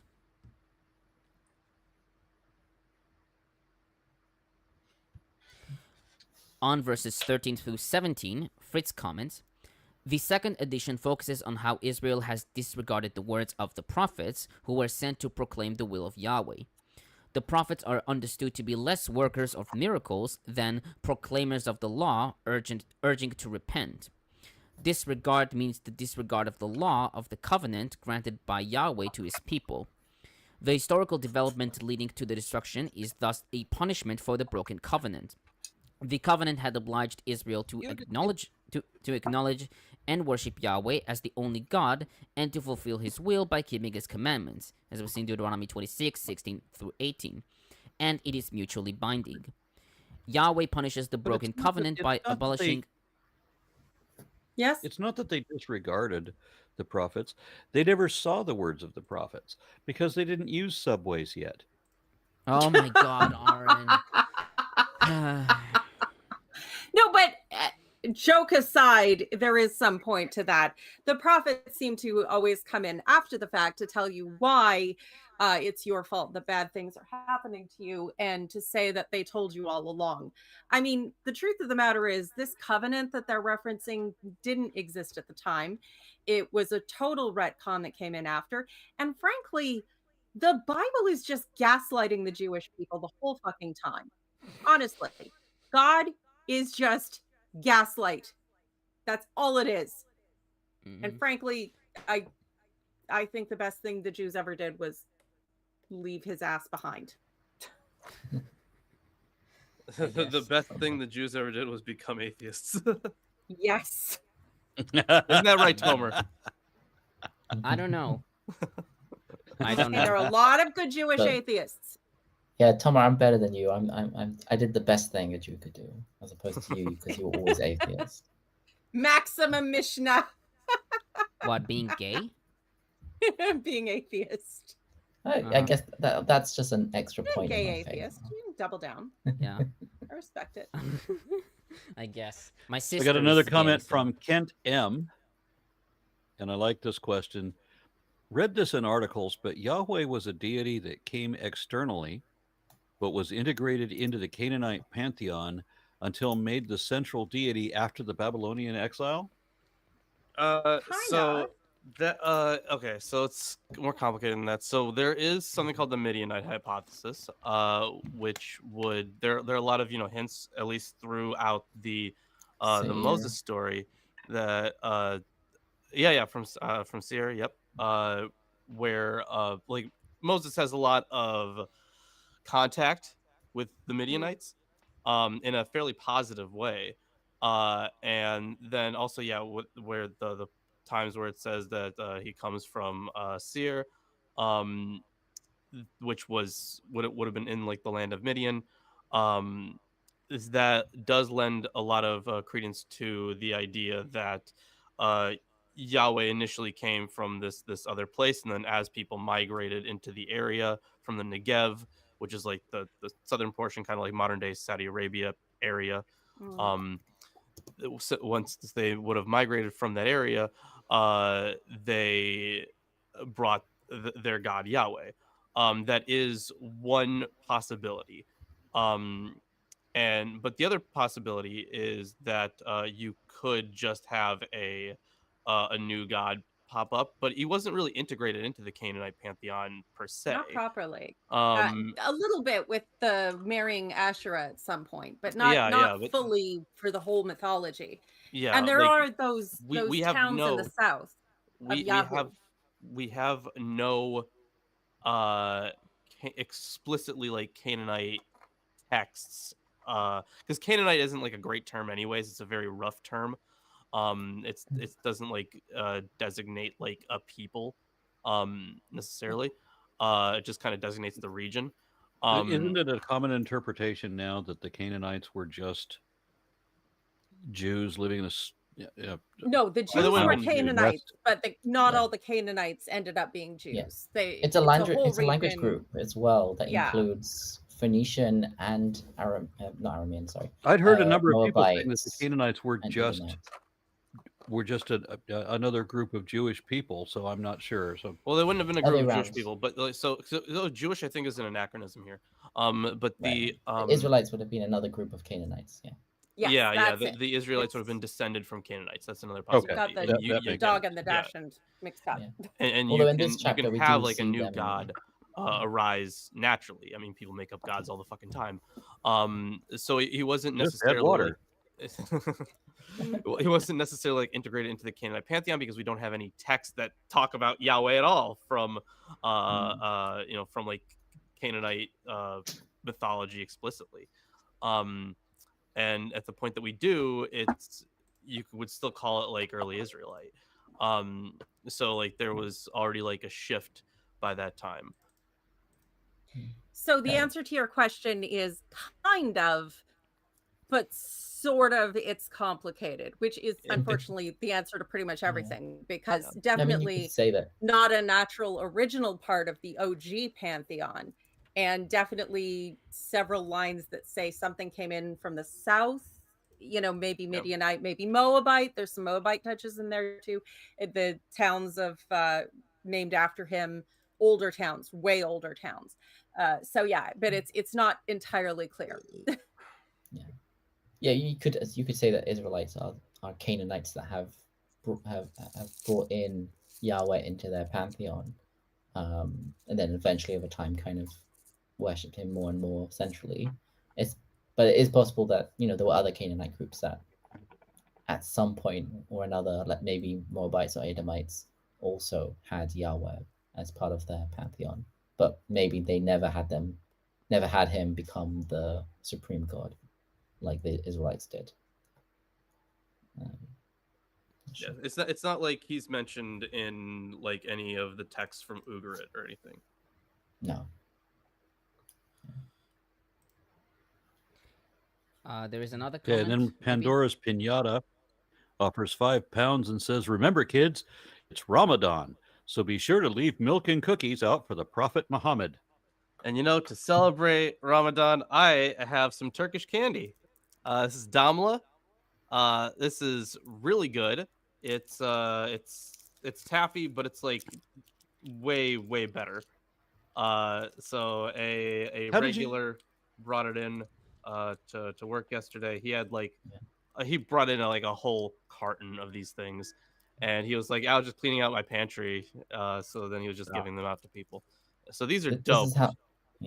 This is how So Blasphemers it's not celebrate something Ramadan by you eating piqued my stuff. interest. I now need to see what this candy is that Lawrence is so excited about, and I can't so just good. go on Amazon and order it, right? Yeah, you can. It's delicious. Okay, it's really good.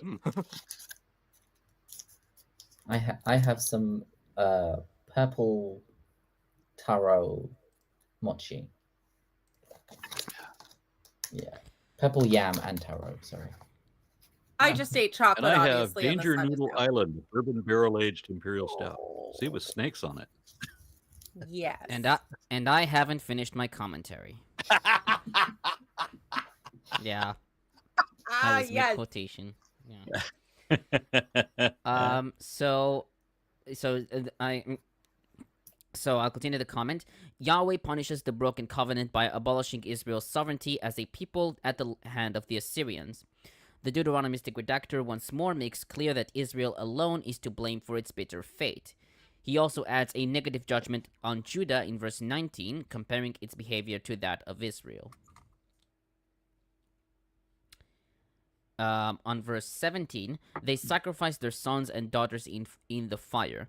Hebrew Bible reads, they passed their sons and daughters to the fire. Cogan notes that throughout Israel's history, its kings were not accused of such an act.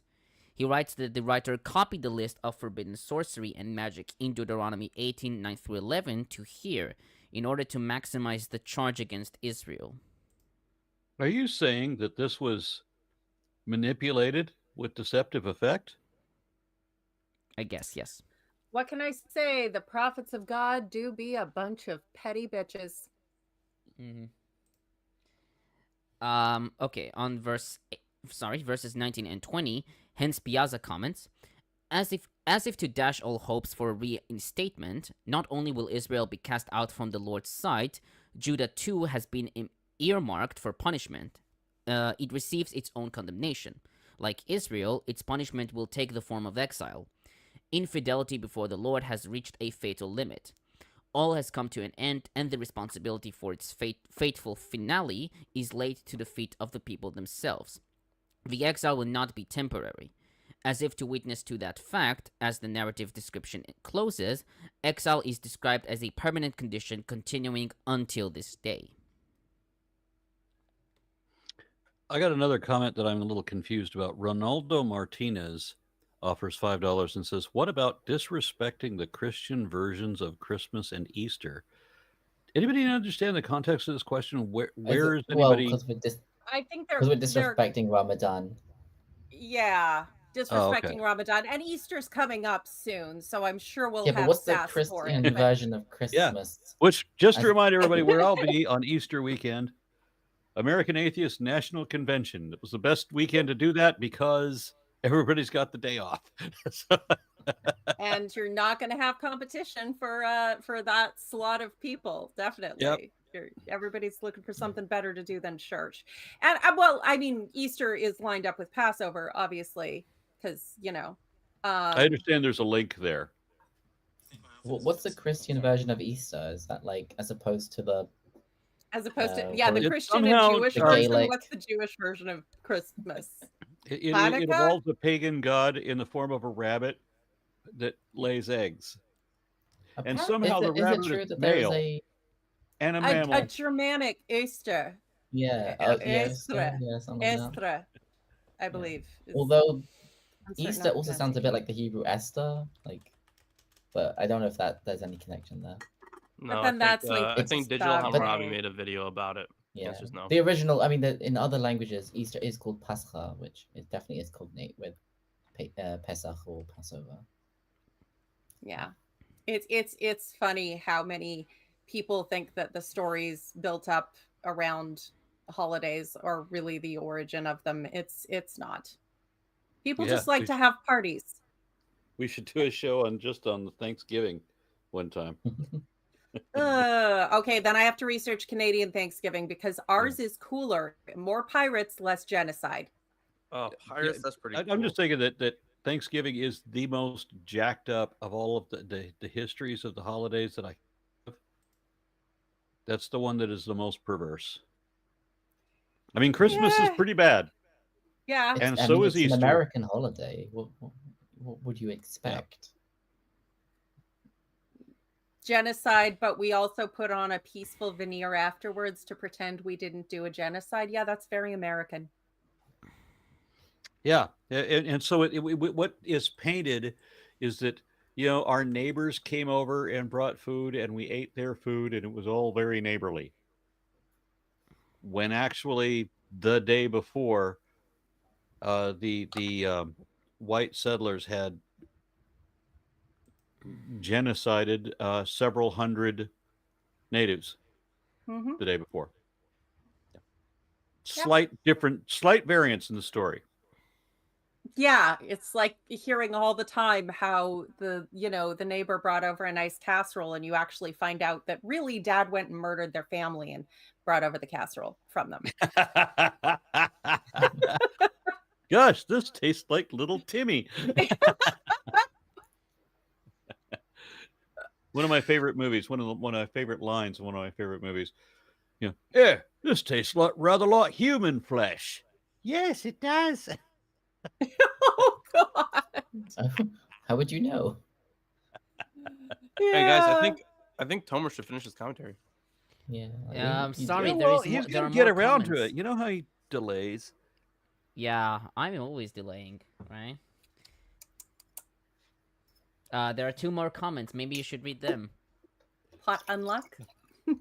Poor Tomer being so put upon. Uh-huh. Ronaldo Martinez says offers $2 and Christmas used to be winter solstice. Yes. And then Rimmer's Briery says to Isaac, in Swedish, Easter is, I don't know how to pronounce påsk. Påsk. I think Easter probably has to do with the lating for summer, since summer hibernation is called Eastivation. Waiting. I'm assuming it was a typo of waiting. For I know summer. it's got to be a typo, but I couldn't tell what it was supposed to be. Yeah, you might need to look into if Eastivation is if that comes from Easter instead of the other way around. It could be a later term, certainly. Yeah. a reference to callback kind of a Yeah, thing. I'm not sure what that entirely means sure either. about I think the I do names. Eativation every morning. I'm not really too sure about the etymological roots. Yeah, but definitely. I mean, I think in the Eastern Orthodox Church, like they don't say Easter; they always say Pascha. So it's obviously got to do with Passover, and then the name Easter seems to be a later naming. But yeah, so if it came from Yostra or whatever. Yeah, it would I'm not support it sure. coming from a Western European, Northwestern European source, which would put it obviously well past the division between the And it's not like it Eastern changed the Orthodox whole and Western holiday. Catholic. Maybe it just added a few traditions that we associate it, like Right. chocolate and bunnies or whatever. And as one brilliant commentator pointed out, chocolate bunnies are empty to remind us of God's promises.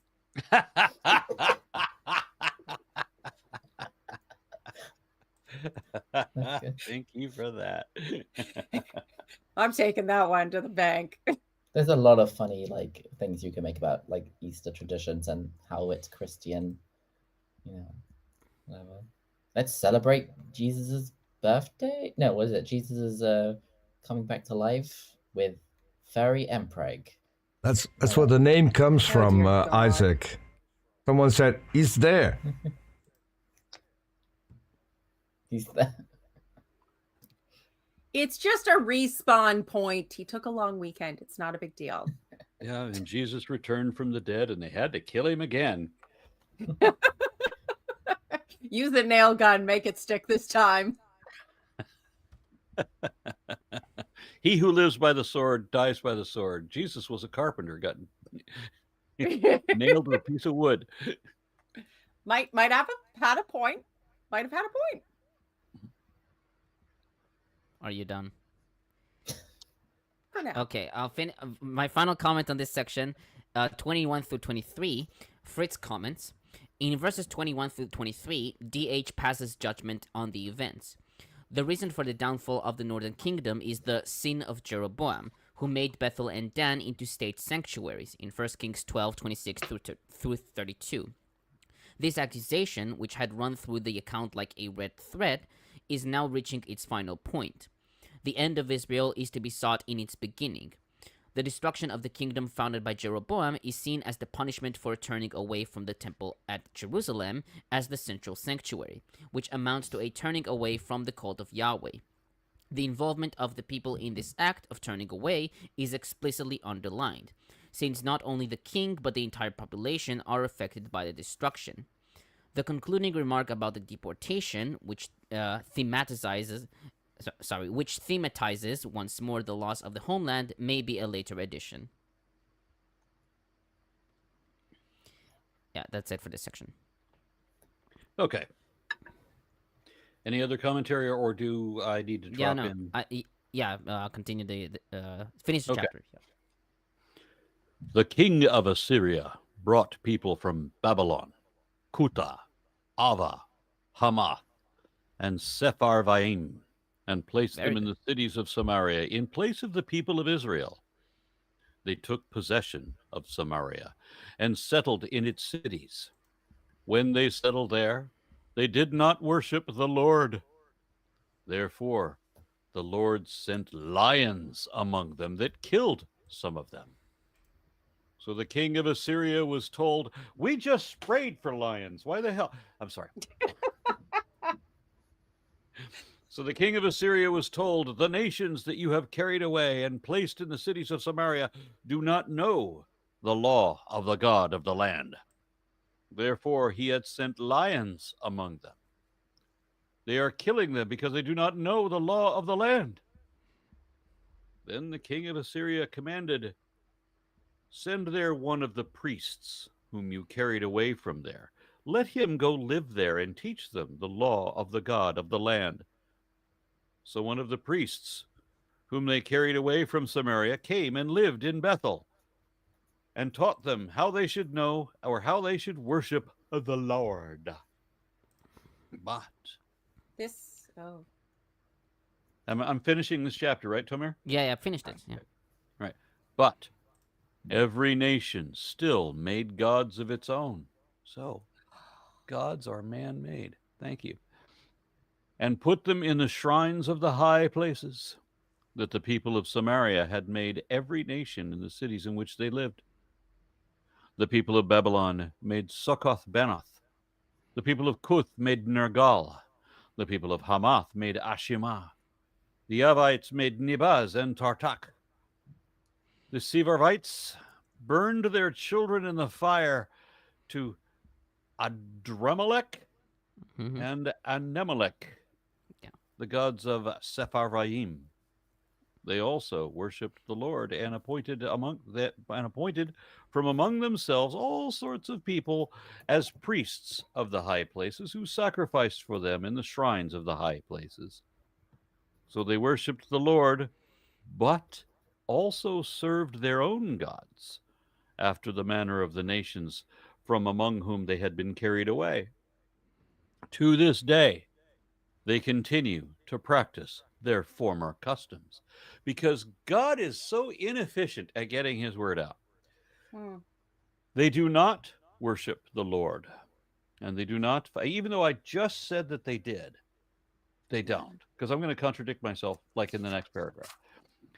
They do not worship the Lord, and they do not follow the statutes or the ordinances of the law of the commandment that the Lord commanded the children of Jacob, whom he named Israel.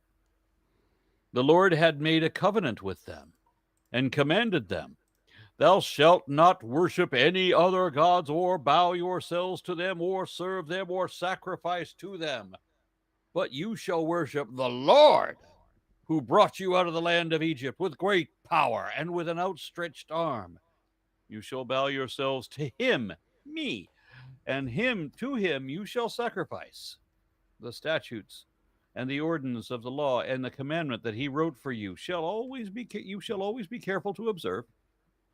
You shall not worship other gods." I keep telling you that. Why aren't you listening? "You shall not forget the covenant that I have made with you. You shall not worship other gods." Seriously, so that's the very first commandment. "But you shall worship the Lord, your God. He will deliver you out of the hand of all of your enemies." They would not listen, however, but continued to practice their former custom. So, these nations worshipped the Lord, but also served their carved images to this day. Their children and their children's children continue to do as their ancestors did.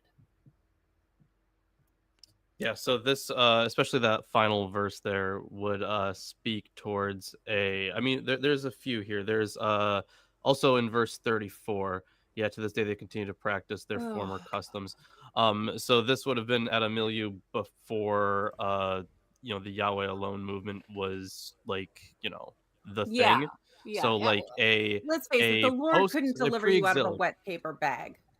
Right, yeah. So for this section, I could totally see a pre-exilic milieu for Pre-exilic. this. Yeah, so if they're still worshiping, and if you remember, once we get to the Josiah stuff, that would have been a period where they are starting to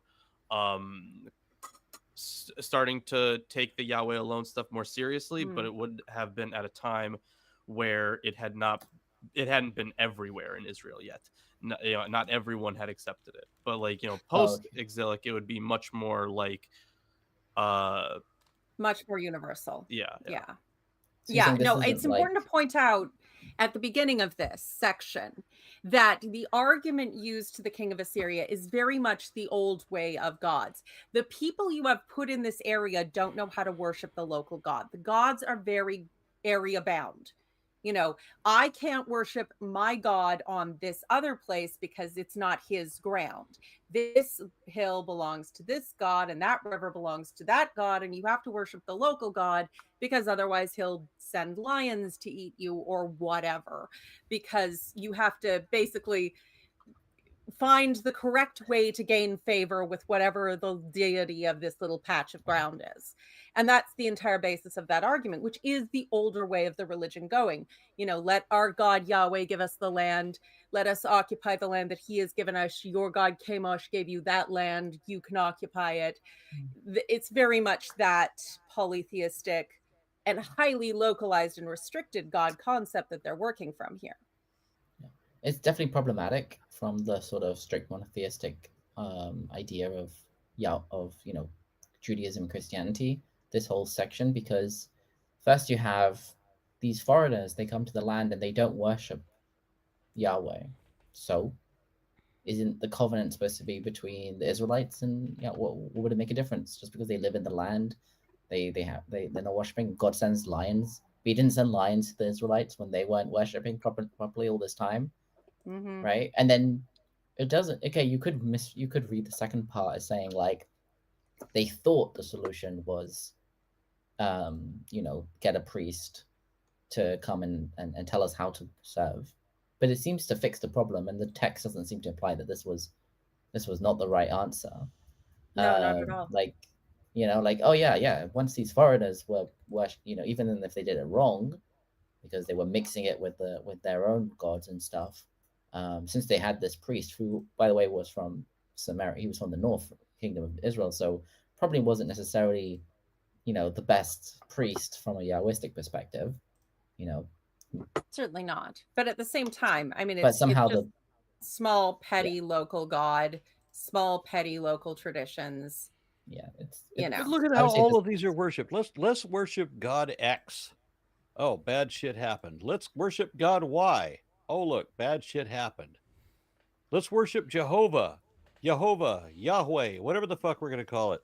Oh, look, bad shit still happens. I guess we didn't worship him good enough. Yep. Yeah, it's the same psychology as cults and abusers.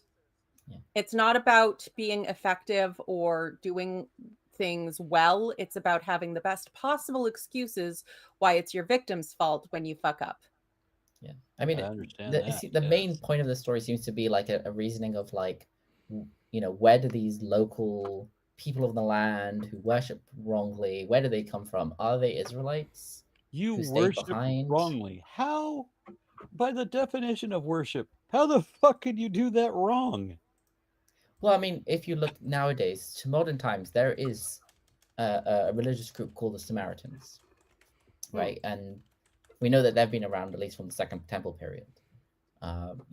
Jesus talks about them, and the Samaritans, they're Israelites, religiously, at least, but they don't see Jerusalem as being where the temple was. They see Mount Gerizim in Samaria to be the true mountain of the Lord, and their version of the 5 books of Moses.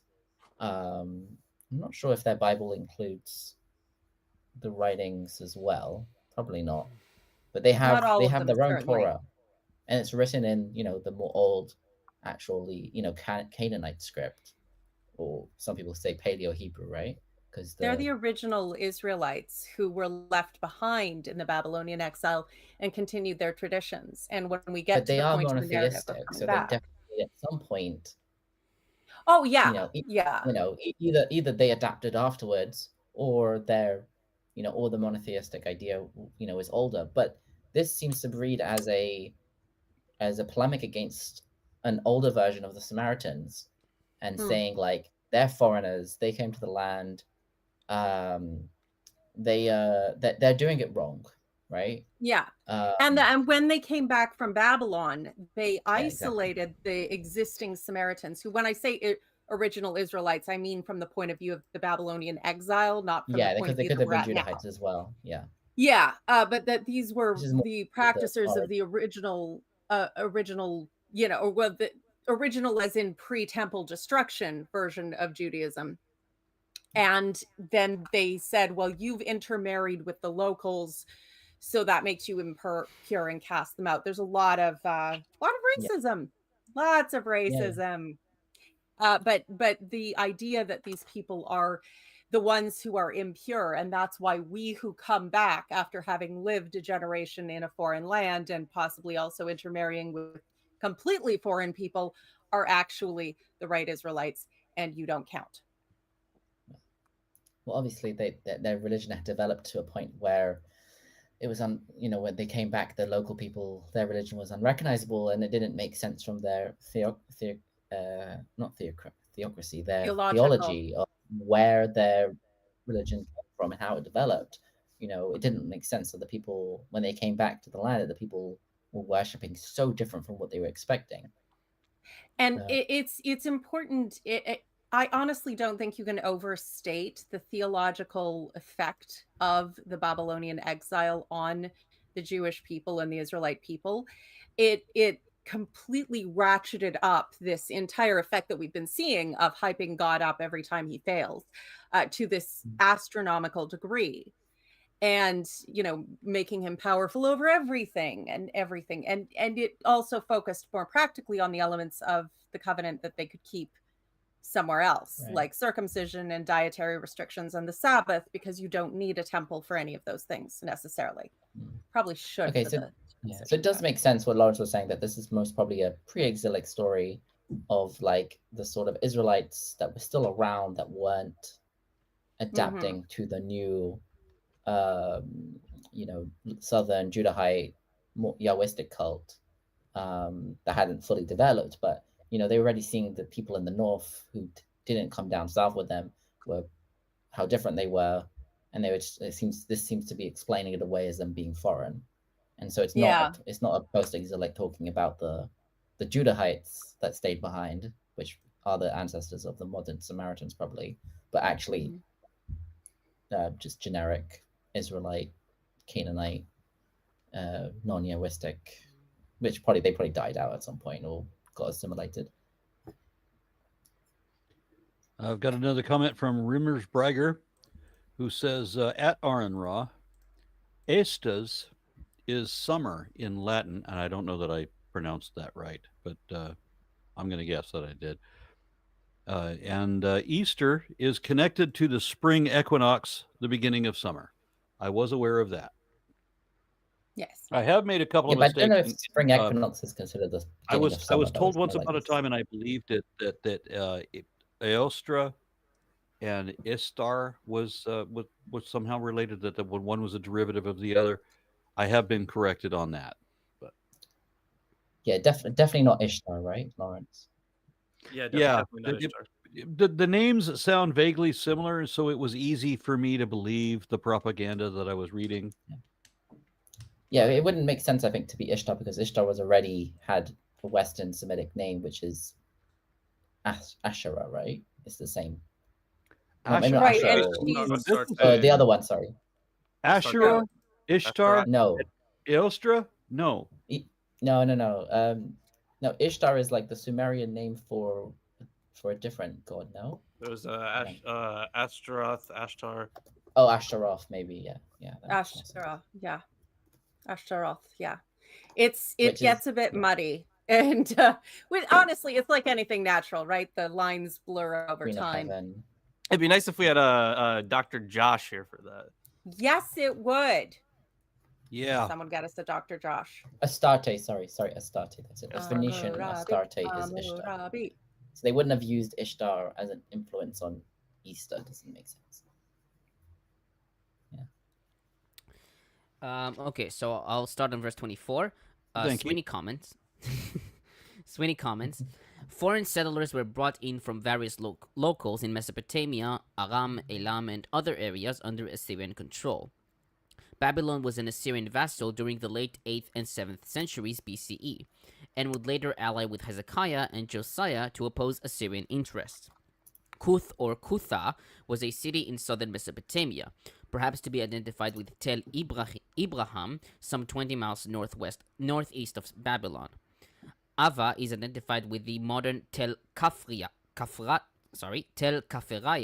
in Syria on the Orontes River, southwest of Homs, or with the Elamite city of Amma, known for its worship of Ibn Achaza and Tirtak. Hamath is the central Aramean city along the Orontes River, approximately 128 miles north of Damascus. The identification of Sepharvaim remains a subject of dispute. Potential candidates include Sipar, modern Haba, around 20 miles southwest of Baghdad, a Mesopotamian city named Siprani in the Murashu documents, and others. The diversity of the new population indicates Assyria's interest in mixing populations to ensure destabilization among its subjects. On verse 25, he sent lions among them. Sweeney writes that the lions represent the realization of covenant cursing, in which the land itself, or at least the animals in it, respond to the people's failure to live by Yahweh's laws. He writes, quote, "It is perhaps no accident that lions are Yahweh's predators, particularly since the lion is the symbol of the tribe of Judah." End quote. Cogan writes that the foundation of the story comes from the situation developed due to many years of war and destruction, in which the public order was shaken and predators infiltrated the settlements. Israelite tradition interprets the attacks of lions as the god of the land punishing sinners, also 1 Kings 13:24 and 20:36, a tradition known from outside of Israel, written in an Assyrian inscription from the days of Esarhaddon.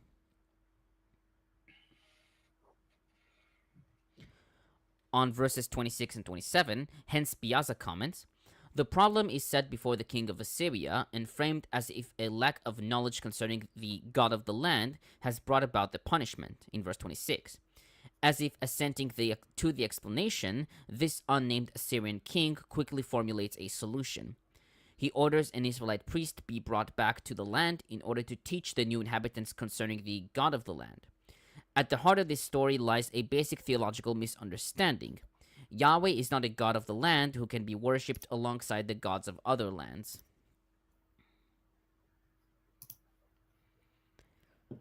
On verses 28 and 29, Rabiel notes that a similar action is recorded on the Chosabad cylinder, by which deportees are to be instructed in service to God and King.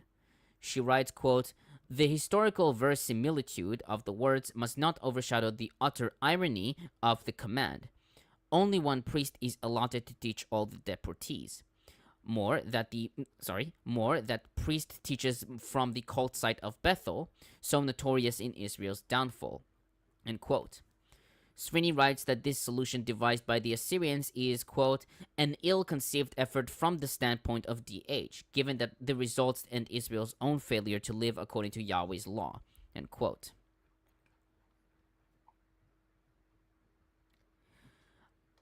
So on verse 30 and 31, so I checked every deity that's described in these verses. Yeah. Yeah. So I'll start on Sukkoth Benoth. Chazal in Talmud Sanhedrin 63b taught that this was the image of a hen with its cheek. Or chicks. Yeah. Yeah, chicks, yeah. Although several commentators like Sweeney and Fritz take Sukkoth Benoth to be the Mesopotamian creator goddess Zarpanitu, who is sometimes depicted as Marduk's wife, Cogan writes that this interpretation is based on similar sounding words. He notes that the attempt to associate Sukkoth with Sakuth of Amos 5:26 in the context of transporting images is unfounded. He takes the word to mean image based on Ugaritic. The element Benoth is probably a theophoric name, which was compared to Akkadian Banitu, the creatress, which appears as a title for Ishtar. Thus, he takes Sukkoth Benoth to mean the image of Banitu, according to Dictionary of Deities and Demons. He also wrote there. Yeah. On that same verse, Nergal. Traditionals take Nergal to be a figure of a rooster. Kimchi notes that in Talmud Yerushalmi Avodah Zarah 3:2, Nergal refers to, quote, "the foot of Jacob and the foot of Joseph," end quote. Oh, because Yeah. Regel? I guess so. And Regel Nergal means was an actual Yeah. Babylonian deity, Yes. the underworld. And also Kutu was its center of worship, apparently. Yeah. So, modern commentators note that Nergal is the god of the underworld, whose main site was established at Kush. Fritz, citing Franz Empty Ball, notes that Kush. Oh, sorry, it's Kuth. Kush? Yeah, sorry. Yeah, No. Sorry, it's Kuth. I somehow fucked up. Sorry. Okay. Fritz, citing Franz Empty Ball, notes that in mythology and hymns, he has given both terrifying and life-giving attributes. Quote, he was considered the god of burning, destroying heat, of epidemics, fevers, and the plague. He is the master of Hades, the lord of battle and hunt. He is also a benevolent god of the fields who grants fertility and life, and a wise judge. Yeah, and he's never depicted as a rooster, although he is depicted as quite a few other things, and There I are think including a lion. But there are several claims of God being like, like a gathering you under my wings kind of thing. It's those slight moments where he's being more pretending. I think the to Talmud is just nurturing. like they don't know him. It seems that the Talmudic rabbis are just like, oh, here is a list of gods. We don't know who they are. We're just going to give each of them a different animal that they represent. One is a hen, one is a rooster, one is a horse, one is a donkey. I'm getting to that. It's yeah. Okay. You're ruining it, God. That. Yeah. Blah. Sorry. That's my job. But though I should know that a funny thing is, so there is a EBR Encyclopedia of the Bible in its reception, and it notes that there is a musician, a black metal musician from Behemoth called Nergal, aka Adam Darsky, and they put a picture of him on the lemma, which is fucking fantastic in my opinion. Damn. Yeah, Nergal is one of the more well-known Sumerian. Gods. Is he Sumerian or is he already late Assyrian? I think he's Neo-Assyrian. That's it notes Frauke Weyerhauser in EBR Online. He notes that it was of great importance for Neo-Assyrian royal ideology, as it represented the military strength of the king. He is mentioned frequently as a divine companion of the king on military expeditions, and is called mightiest of the gods. And Sachadon names him in connection. Yeah, he names him possibly more Babylonian actually. Yeah, but also the Neo-Babylonian kings, they claim that Nergal marched at their side and killed their enemies. So yeah, it appears quite frequently. Like he's a chthonic deity in southern Babylonia, as well as acquired the position of husband. Yeah, so I have it on my Discord. Yeah, he's I think the equivalent of like if you think of obviously Hades in Greek mythology, I think, but maybe not directly. But you've got like Reshef, which is like the Ugaritic underworld god or something like that. Yeah. Okay, so on Ashima, traditionals take Ashima to be a figure of a goat. Kimchi explains that Ashima stems from Shamam, desolation, and a goat has no wool and is considered desolate. Which, of course. But apparently it is a goddess that is mentioned in some places, but we're not. Yeah, I'm getting to that. Yeah. So Sweeney takes Ashima to be a Hamathian deity, derived from the Aramaic term for name, and may represent a case of, quote, hypostatization for a local deity, unquote. Cogan notes that this deity is known only from Tama inscriptions on the northern Arab peninsula. He writes, quote, if the association of Hamath as a city in North Syria is correct, then perhaps the trade contacts between the caravanning Arabs and Hamath explains the transport of the worship of Ashima between both centers, end quote. And Paolo Merlo in EBR Online about Ashima notes that many scholars argue that Ashima is found also at the Jewish Aramean community of Elephantine under the name Eshem Bethel. He writes, quote, the cult of Ashima in both Taima and Elephantine could be explained by previous contacts with Arameans. Yeah, there's also Ashim Yahu, Ashim Bet El, which are mentioned like their personal names, I think, in Elephantine, Egypt. Oh, who's a beautiful danger noodle. This one is a boa constrictor imperator from Colombia. His name is Amaru, which means snake god. Okay, Amaru, don't eat any of the family. Yeah. Okay, about Nibchaz. A.R. Millard, in Dictionary of Deities and Demons about Nibchaz, took Nibchaz to be an Elamite deity of fresh water known as Ibn Ahaz, an identification accepted by Sweeney and Cogan, though Fritz writes that the Avite god Nibchaz remains entirely obscure. Millard also notes that it has been suggested to derive Nibchaz from Mizbeach, altar, by a series of phonological shifts, influenced by the occurrence of Greek madbaku. He writes that the Masoretes were uncertain of the word, and thus had the letter Zayin in Nibchaz be enlarged. Many Hebrew manuscripts read Nivchan, probably influenced by the rabbinic reading Nivchan, which is explained as barking dog, from the root Nun Bet Chet, according to Talmud Sanhedrin 63b and traditionals. On Tartak, traditionals based on Talmud Sanhedrin 63b take Tartak to be a figure of a donkey. Sweeney, following Cogan in DDD Tartak, identifies Tartak either as the Elamite Dirtak or more likely the Aramean fertility goddess Atargatis. Likewise, Fritz writes that in the name Tartak, the two goddesses Anat and Astarte have merged. In Hellenistic times, Atargatis became the main goddess of Greater Syria. And in the Roman period, she was finally the goddess of the East, the Dea Syria. And about Adramelech and Anamelech, their exact identity is unclear. Sweeney takes Adramelech to be a Canaanite or Phoenician deity, and Anamelech with the Canaanite goddess Anath.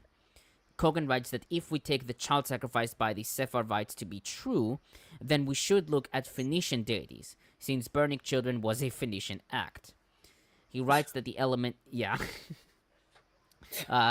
He writes that the element Adar indicates a Phoenician connection, noting that the element appears as a title for Baal in a 6th century BCE inscription from Byblos.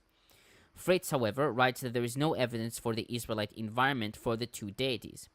He writes that their names might have been formed in analogy to the divine name Adad Milki, King Adad, as it is contained in the late Assyrian name Adad Milki Ila'ah. Adad Milki is my god. Thus, Adarmelech would have to be read as King Adad, and Anamelech as Anat of Melech. He writes, quote, both names are therefore artificial creations with no real equivalent in the religious history of the ancient Near East. The intention of DH is to name one or two of the deities of each ethnic group, and in this way to add credibility to his descriptions of foreign cults. End quote. I mean, also the place name, right? It's interesting. Sepharvaim? So Sepharvaim kind of implies two, and it's very possible there were like two cities on like either side of a river sort of thing called Shipar or Sipar. And it's interesting that they're like, okay, this is a double word. Maybe it should have two gods with similar names. Interesting. I don't know where this reference came from, but somebody in the comments just said she cuts down trees. She wears high heels, suspenders, and a bra. She wants to be a girly, just like my dear papa. It's Monty Python, but the skits and the Oh, are you a fan of Monty Python? I did not know this about you. Yes, you're shocked and horrified. I think the original is he cuts down trees. Maybe? Shock and alarm, and surprise. Yeah, it's the lumberjack song. If anyone. Yes, the lumberjack song. There's a version for Germany and a version for Canada. On verse 34, Hens-Piazza comments, verse 34 acts as a transition, which summarizes that this sinful activity continued even to the time of the writing of this report, but also introduces the next section. It specifically connects the foreigners' iniquity with the deeds forbidden by the law and statutes of the Lord that Israel was called to obey. that these outsiders now living in the land are bound by the same commandments suggests that they too are invited into the covenant. Again, the theological assertion that the Lord is not tied to the land, but is God of all peoples, reverberates at the heart of this account. Extending the option of covenantal relationship with this God to these foreign populations manifests theological radicality. Sorry. I mean, And finally, yeah, sorry. you could read it that way. You could read it as like it just saying like they were not like the children of Israel who had this covenant. Mm-hmm. And finally, on 35 through 41, these verses are written in Deuteronomistic language. Fritz takes these verses to be a second interpolation by a redactor who spelled out the basic parameters of the Deuteronomistic theology. According to Wolfwine, this is a direct address to the new settlers. He writes that the reference to the exodus from Egypt as the foundational deed of Yahweh makes clear that the new peoples, quote, cannot ever be true worshippers of Yahweh. The worship of Yahweh is inseparable from its, i.e. Israel's history, end quote. Rabel notes that there is disagreement as to the dating of verses 34 and 35, with Hezekiah, Josianic, or late post-Deuteronomistic provinces forwarded, with Sweeney favoring a Hezekiah dating and Cogan of a Josianic dating. She writes, however, quote, the process of delineating and attributing such sources is subjective, and certain reconstruction of any possible history is impossible, end quote.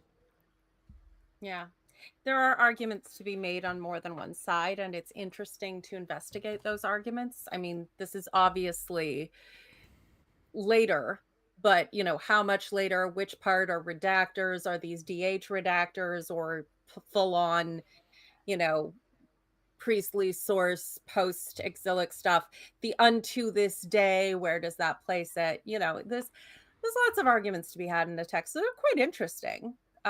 We can definitely get an idea of rough estimates, but yeah, it's interesting because it feels a bit like the original people who want to believe that Moses existed. They'll say, you know, oh well, scholars don't use, you know, the documentary hypothesis anymore because blah, blah, blah, blah, blah. I'm like, they broke it down way further, and to like, it's like saying, you know, Newtonian physics doesn't cover everything, so we should go back to Aristotle. No, dude, we are so far fucking past that.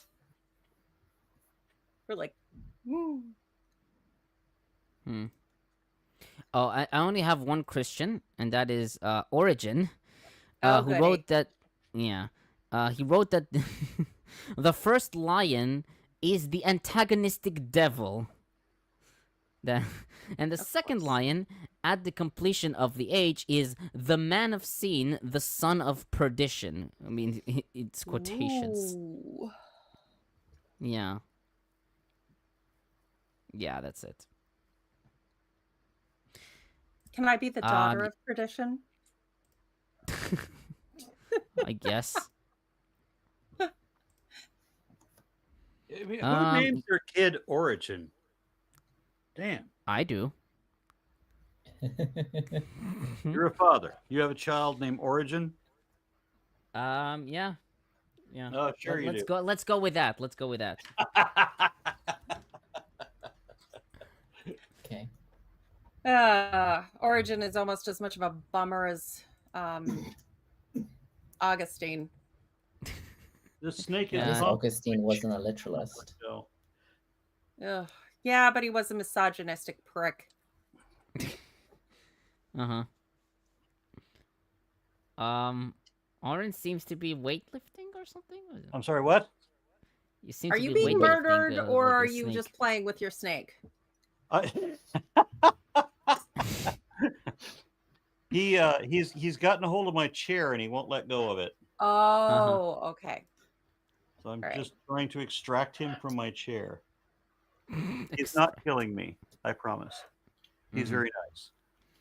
Yeah, I'm Maybe done he's with this. telling you to sit down. Yeah. Okay. Done. So I don't know if we should move on to the next chapter or we should finish here. Lawrence, what do you think? I think that we don't have time for the next chapter. It is quite long. Okay. And plus, we're getting into Hezekiah, and that's a pretty significant king. I wish my camera shows how much he's entwined in my chair, and there's just nothing I can do about it. It's his toy now.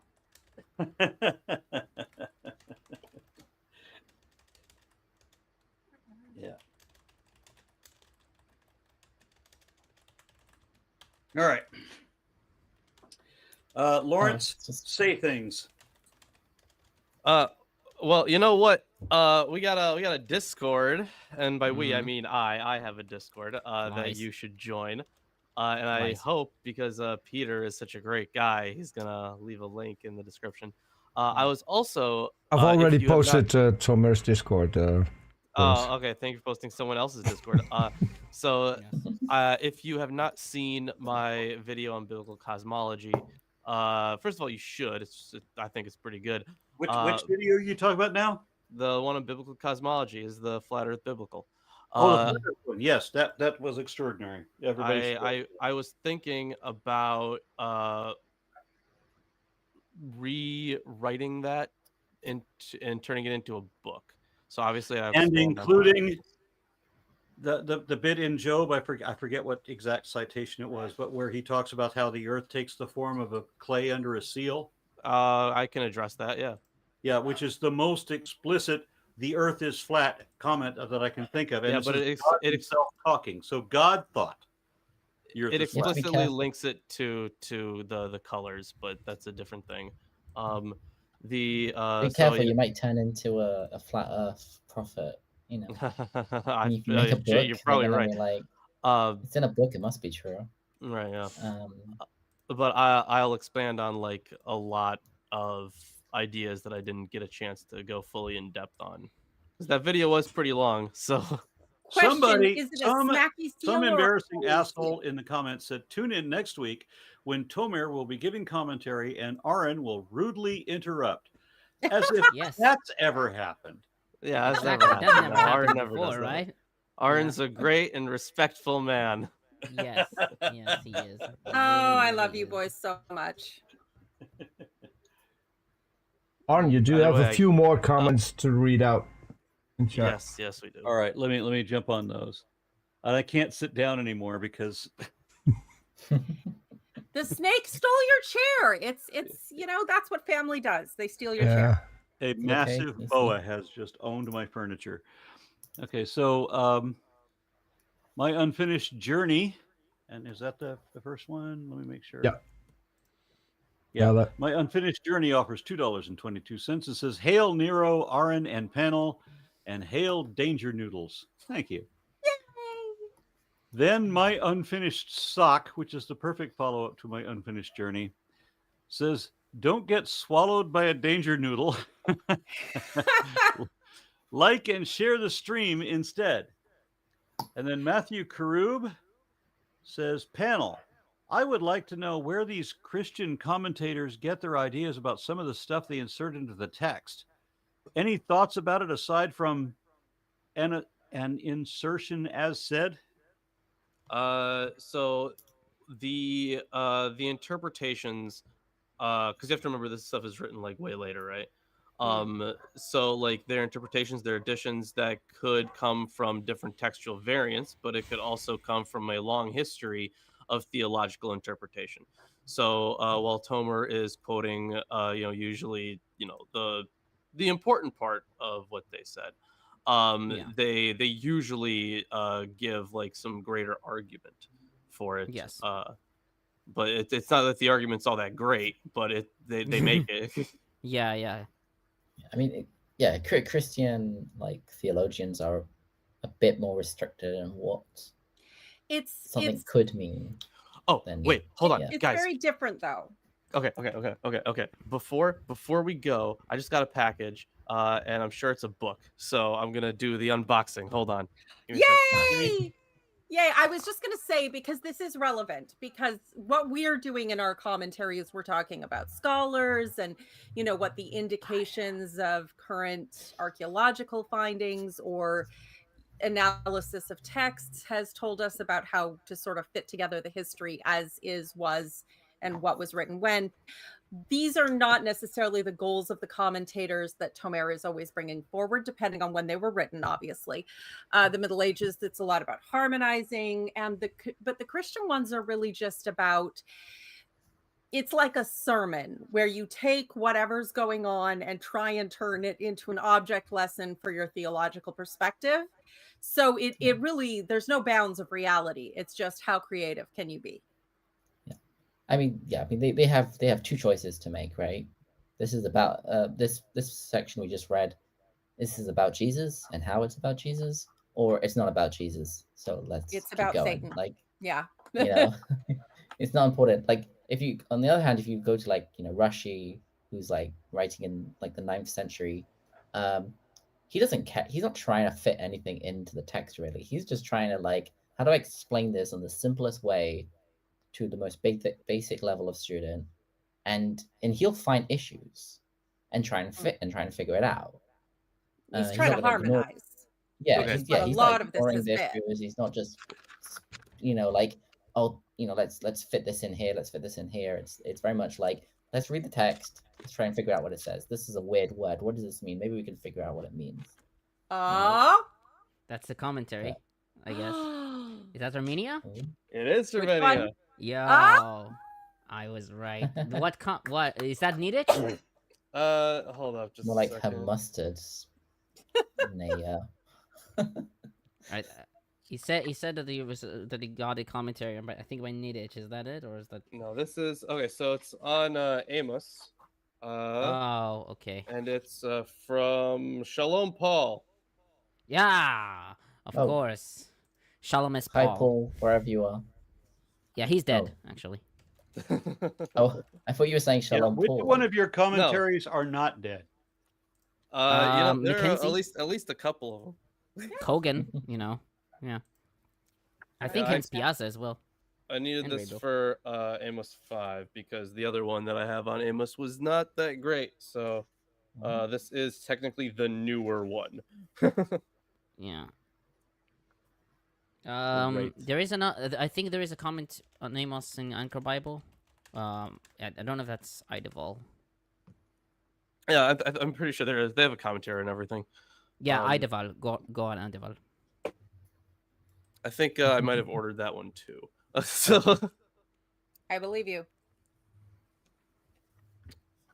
Brilliant. You better must study that book.